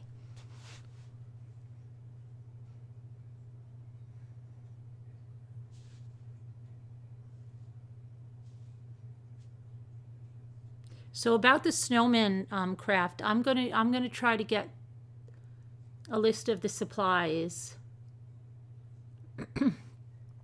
I'm thinking, I don't know, maybe I would do a tutorial depending on when my daughter comes home for Thanksgiving. Maybe I would do it on like sometime during then.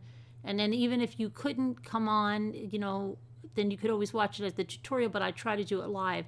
And I'm going to try to go on tomorrow and get a list of the things. Because Sassy Darcy can't do it. She gave away all of her supplies. She said she wished she had known. And I don't know if Mama Ames wants to as well. I know Mama Ames has supplies, but Mama Ames, I don't know if she can do it. But I don't know. So I mean, if she can, that's great. But I'm going to do it anyway, just to have the supplies. So I'll figure it out.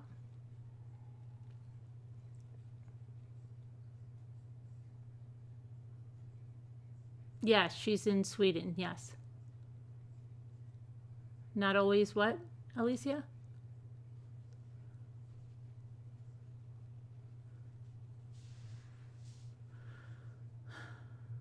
I haven't emailed as I know you're so busy. Oh, you can email. Sometimes it takes me a few days, sometimes more.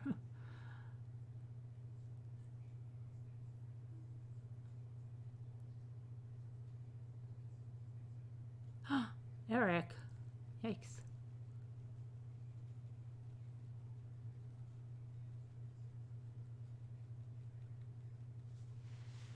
Oh dear, Evie. Get one of those noses that like those things that light up that you can wear to cover it.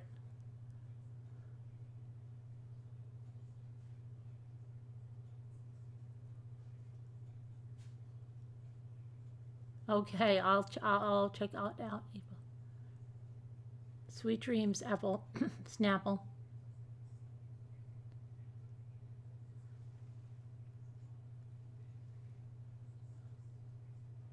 You're going to, yeah, you can get them at the Dollar Tree over here. They light up so you can be really festive walking around. Or get one of those clown noses. Gotta be creative, Evie.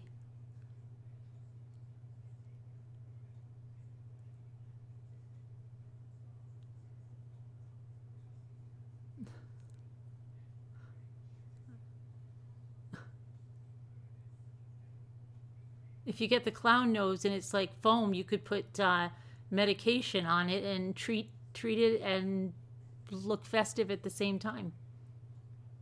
It has a zipper down the back. Oh, okay.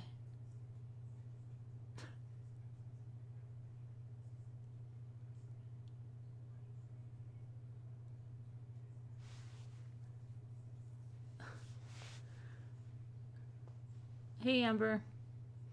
You have a busy day tomorrow? Okay. Bye-bye. See you later. Have fun.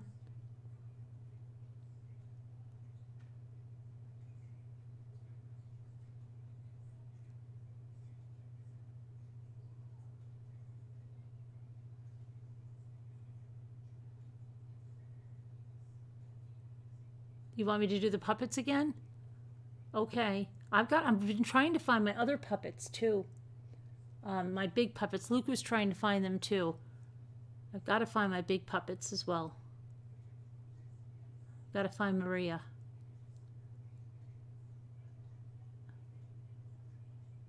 And have Jimmy look for her.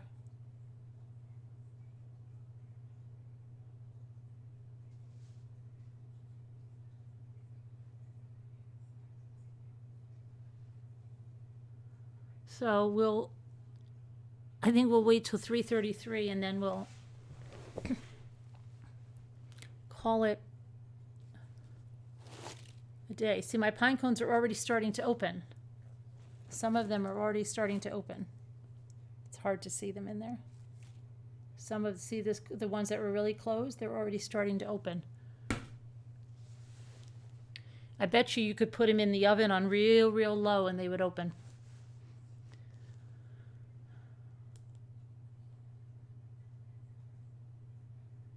But I got those cones from the Dollar Tree.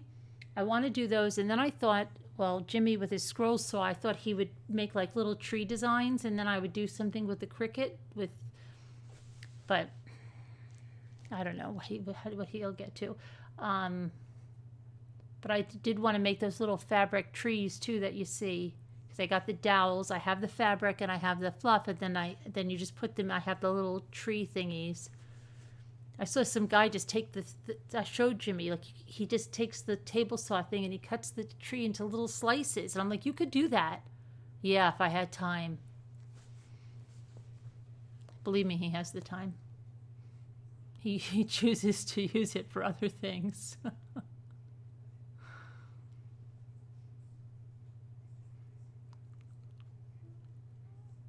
There is a difference in constant and close watch, which is what CW and PF are on.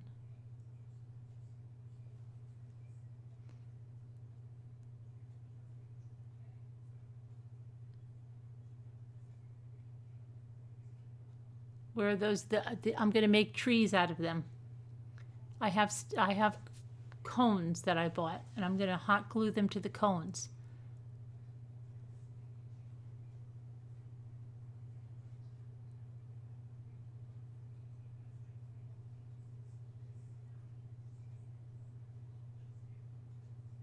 That is all that is allowed. That beautiful suit. No blankets or pillows.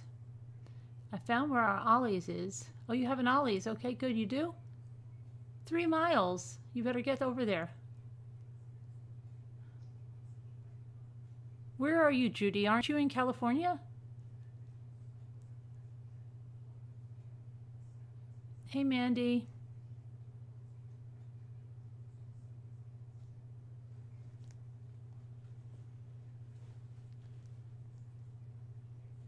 Hi, Jessica. No bugs in the cones.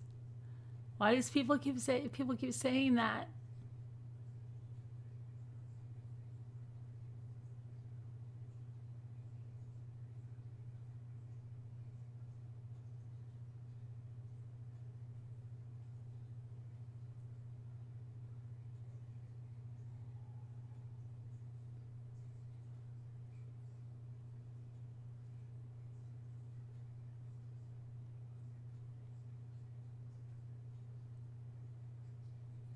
You bake your pine cones to kill possible bugs in them.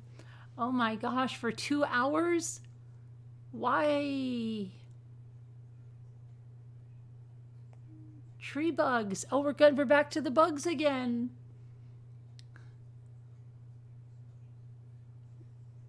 What happened? What cost you over $2,000?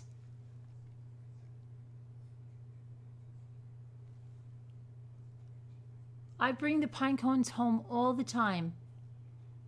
I'm telling you, there's no bugs in them. What did Judy say it cost her $2,000?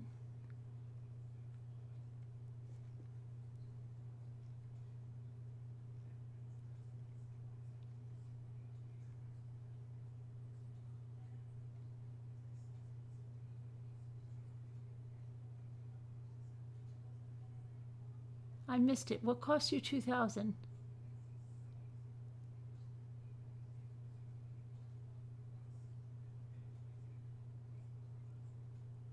Oh, your car. Okay.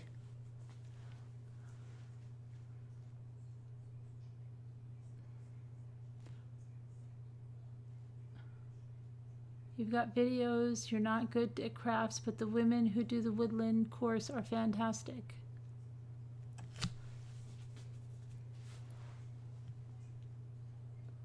You gave your brother your old car, and he drove it from Michigan, California, and 80 miles from home. He hit a deer.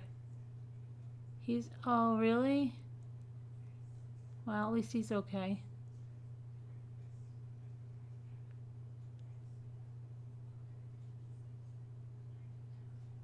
I think I might not go. I think I might go, but now my car cost me.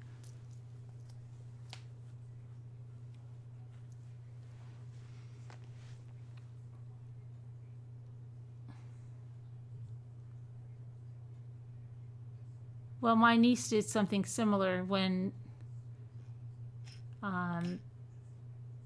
she had my old Firebird. She had it for like 2 weeks and totaled it. And it was perfect, too.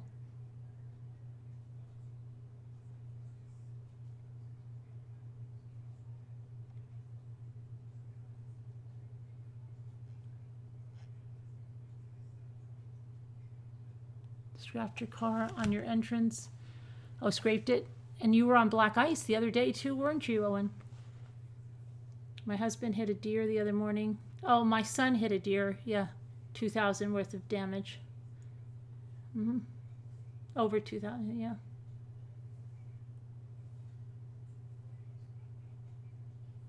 He got caught in a blizzard last night. Just bad luck. You're not a bad driver, okay.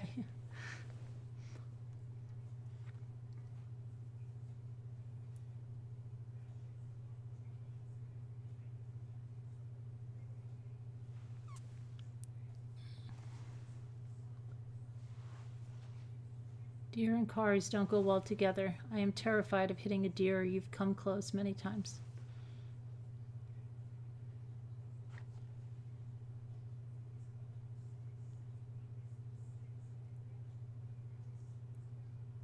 So I can still eat potatoes, French fries. What why can't you eat them? What's with the potatoes? You're allergic?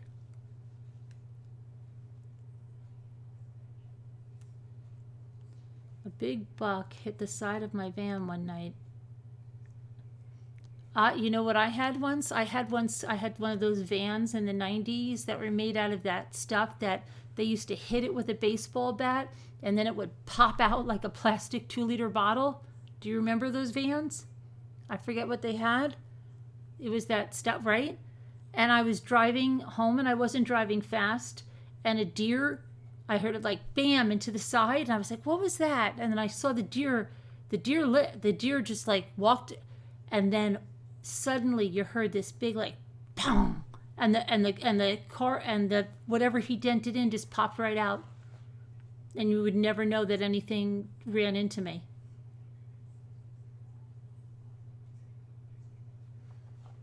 Do you have to drive really slow there? Jimmy doesn't drive really slow. Don't get moss off the trees because they're full of Okay, you guys with the bugs are killing me tonight, chiggers. I don't get moss off trees. Um, I got my moss. I buy it in the craft store.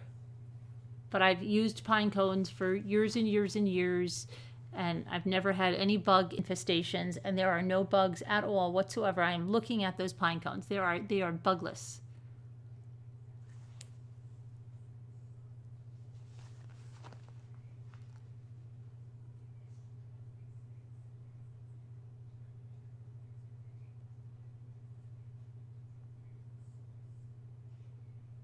I have a bat behind me on the fridge. Yeah.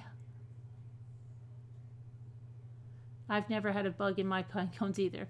Yeah, you guys like maybe had a really bad experience. I need somewhere to go.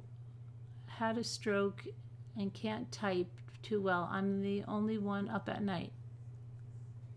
You need a place to go? Where are you going?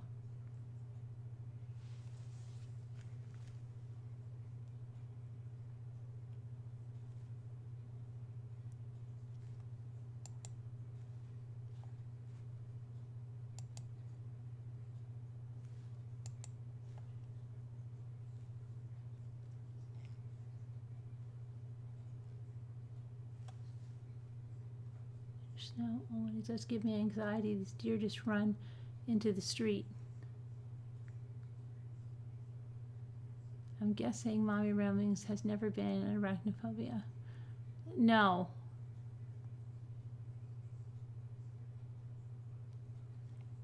It's not 3:33 yet. Hey, Danielle.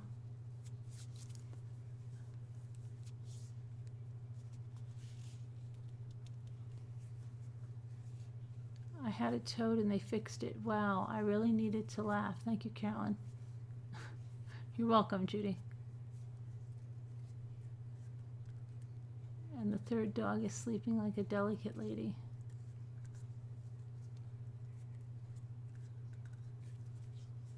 Yeah, prayers, D. Montana. You could come here. Hey, Gigi.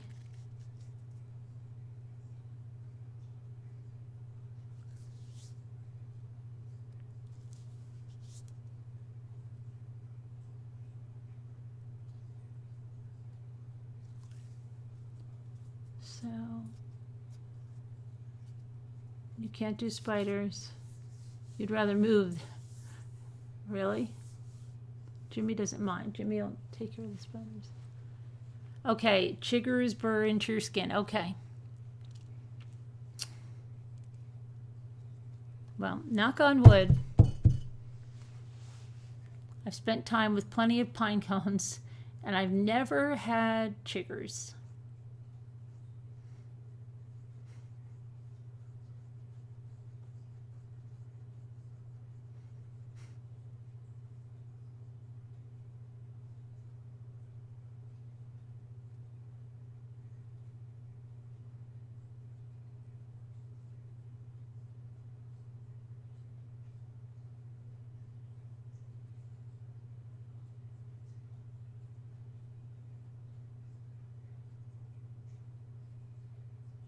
I'm not saying they're in the pine cones, just that they are painful and horrible. Okay. What's with all the bug talk tonight? Tourists come down south to places like Savannah, where I live, and they pick the Spanish moss hanging down off the trees, not knowing it's full of chiggers. Okay, we don't have Spanish moss hanging off the trees. We do, my sister and I were little, we used to take little pieces of moss and put them in water and have little moss plants, and they didn't have chiggers. So it's probably down south. You have lots of chiggers. You had ankle biters here, and they both bite ankles. Oh, yeah? She said if I go in a restaurant and start stuffing up because it's because of the feces. What are we talking about? The feces of what in a restaurant? Used to not working. Hell of a way to get a vacation. What happened? You have to get rescued when we get arrested. Carolyn, the 333 crew are ramblers. You have to rescue when we get arrested. Why are you going to get arrested for the 333?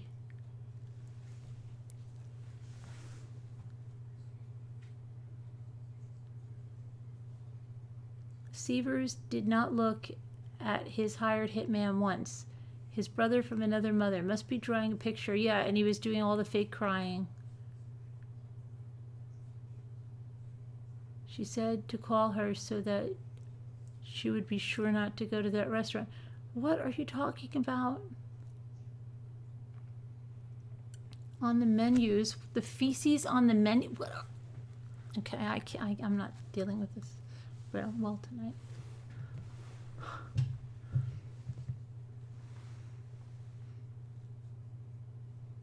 They look so much alike. They look alike. They talk alike. Sometimes they even something, I don't know. They're identical brothers from an other mother.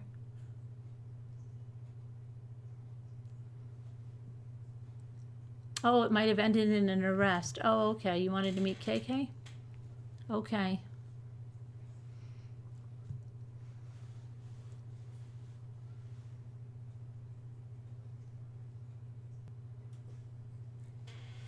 You guys are making me nuts with the bug stuff.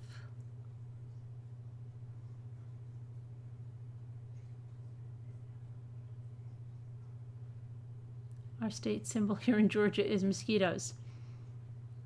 I believe that.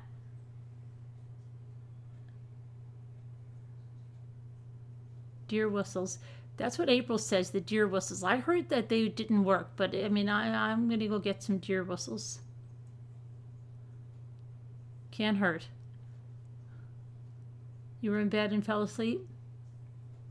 I'm sure there's E. coli in more places. Yeah, you know, there is.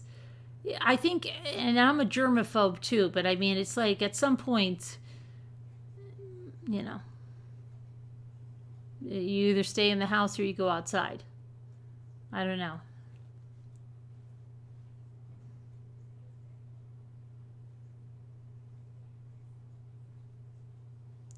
Just put them in the oven and then you can contain the bugs in one area, you know, keep them in the oven. Okay. Really, you always carry the sanitizer wipes.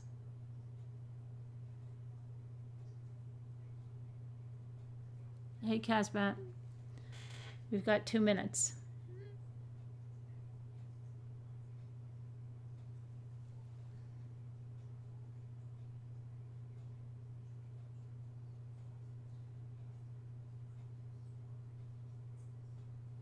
I touch the menu. Put sanitizer on your hands when you're done.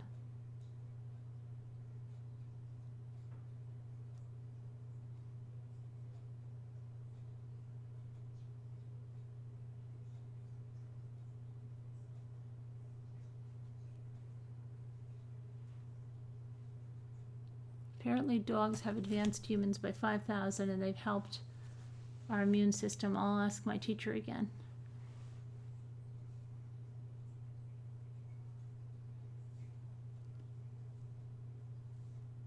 The love bugs infest, and that is wild. They fly in your house, car, mouth, they procreate for 1 minute, and then they drop dead. I heard NK has found a new job. Sewing prison.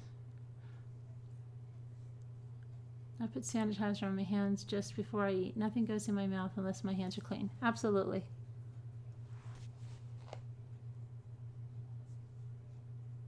People always look at me when I'm, you know, and I'm very self-conscious about it. Like when I go to the doctor, if they say something like, I normally have my own pen, but if I have to sign in something using a pen, I use their pen.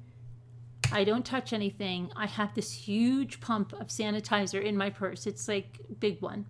And I use my hand that I didn't touch the pen with. I get the sanitizer. I sanitize my hands.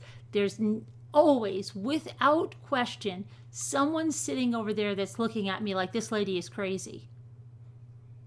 I don't care. Doesn't bother me. You know, when you go to the doctor and then they put that little thing on your finger, then I immediately go and get my sanitizer. As soon as they leave, because they do your vitals and then they leave, I go grab the sanitizer. Like I have a, like Jimmy can never, if I touch something that I know that I'm going to, my hand has a memory by itself that I don't touch anything. I won't touch my clothes. I won't touch my shirt. I won't touch anything until I get sanitizer on it. It's just something Jimmy could totally forget.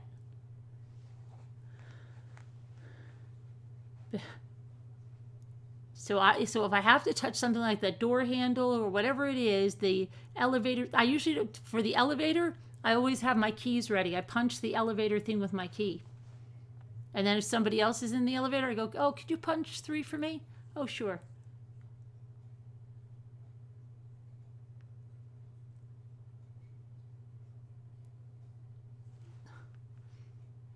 When I got home with my sleep study, the others have worn with that sleep study mask. Ooh. Others wear that?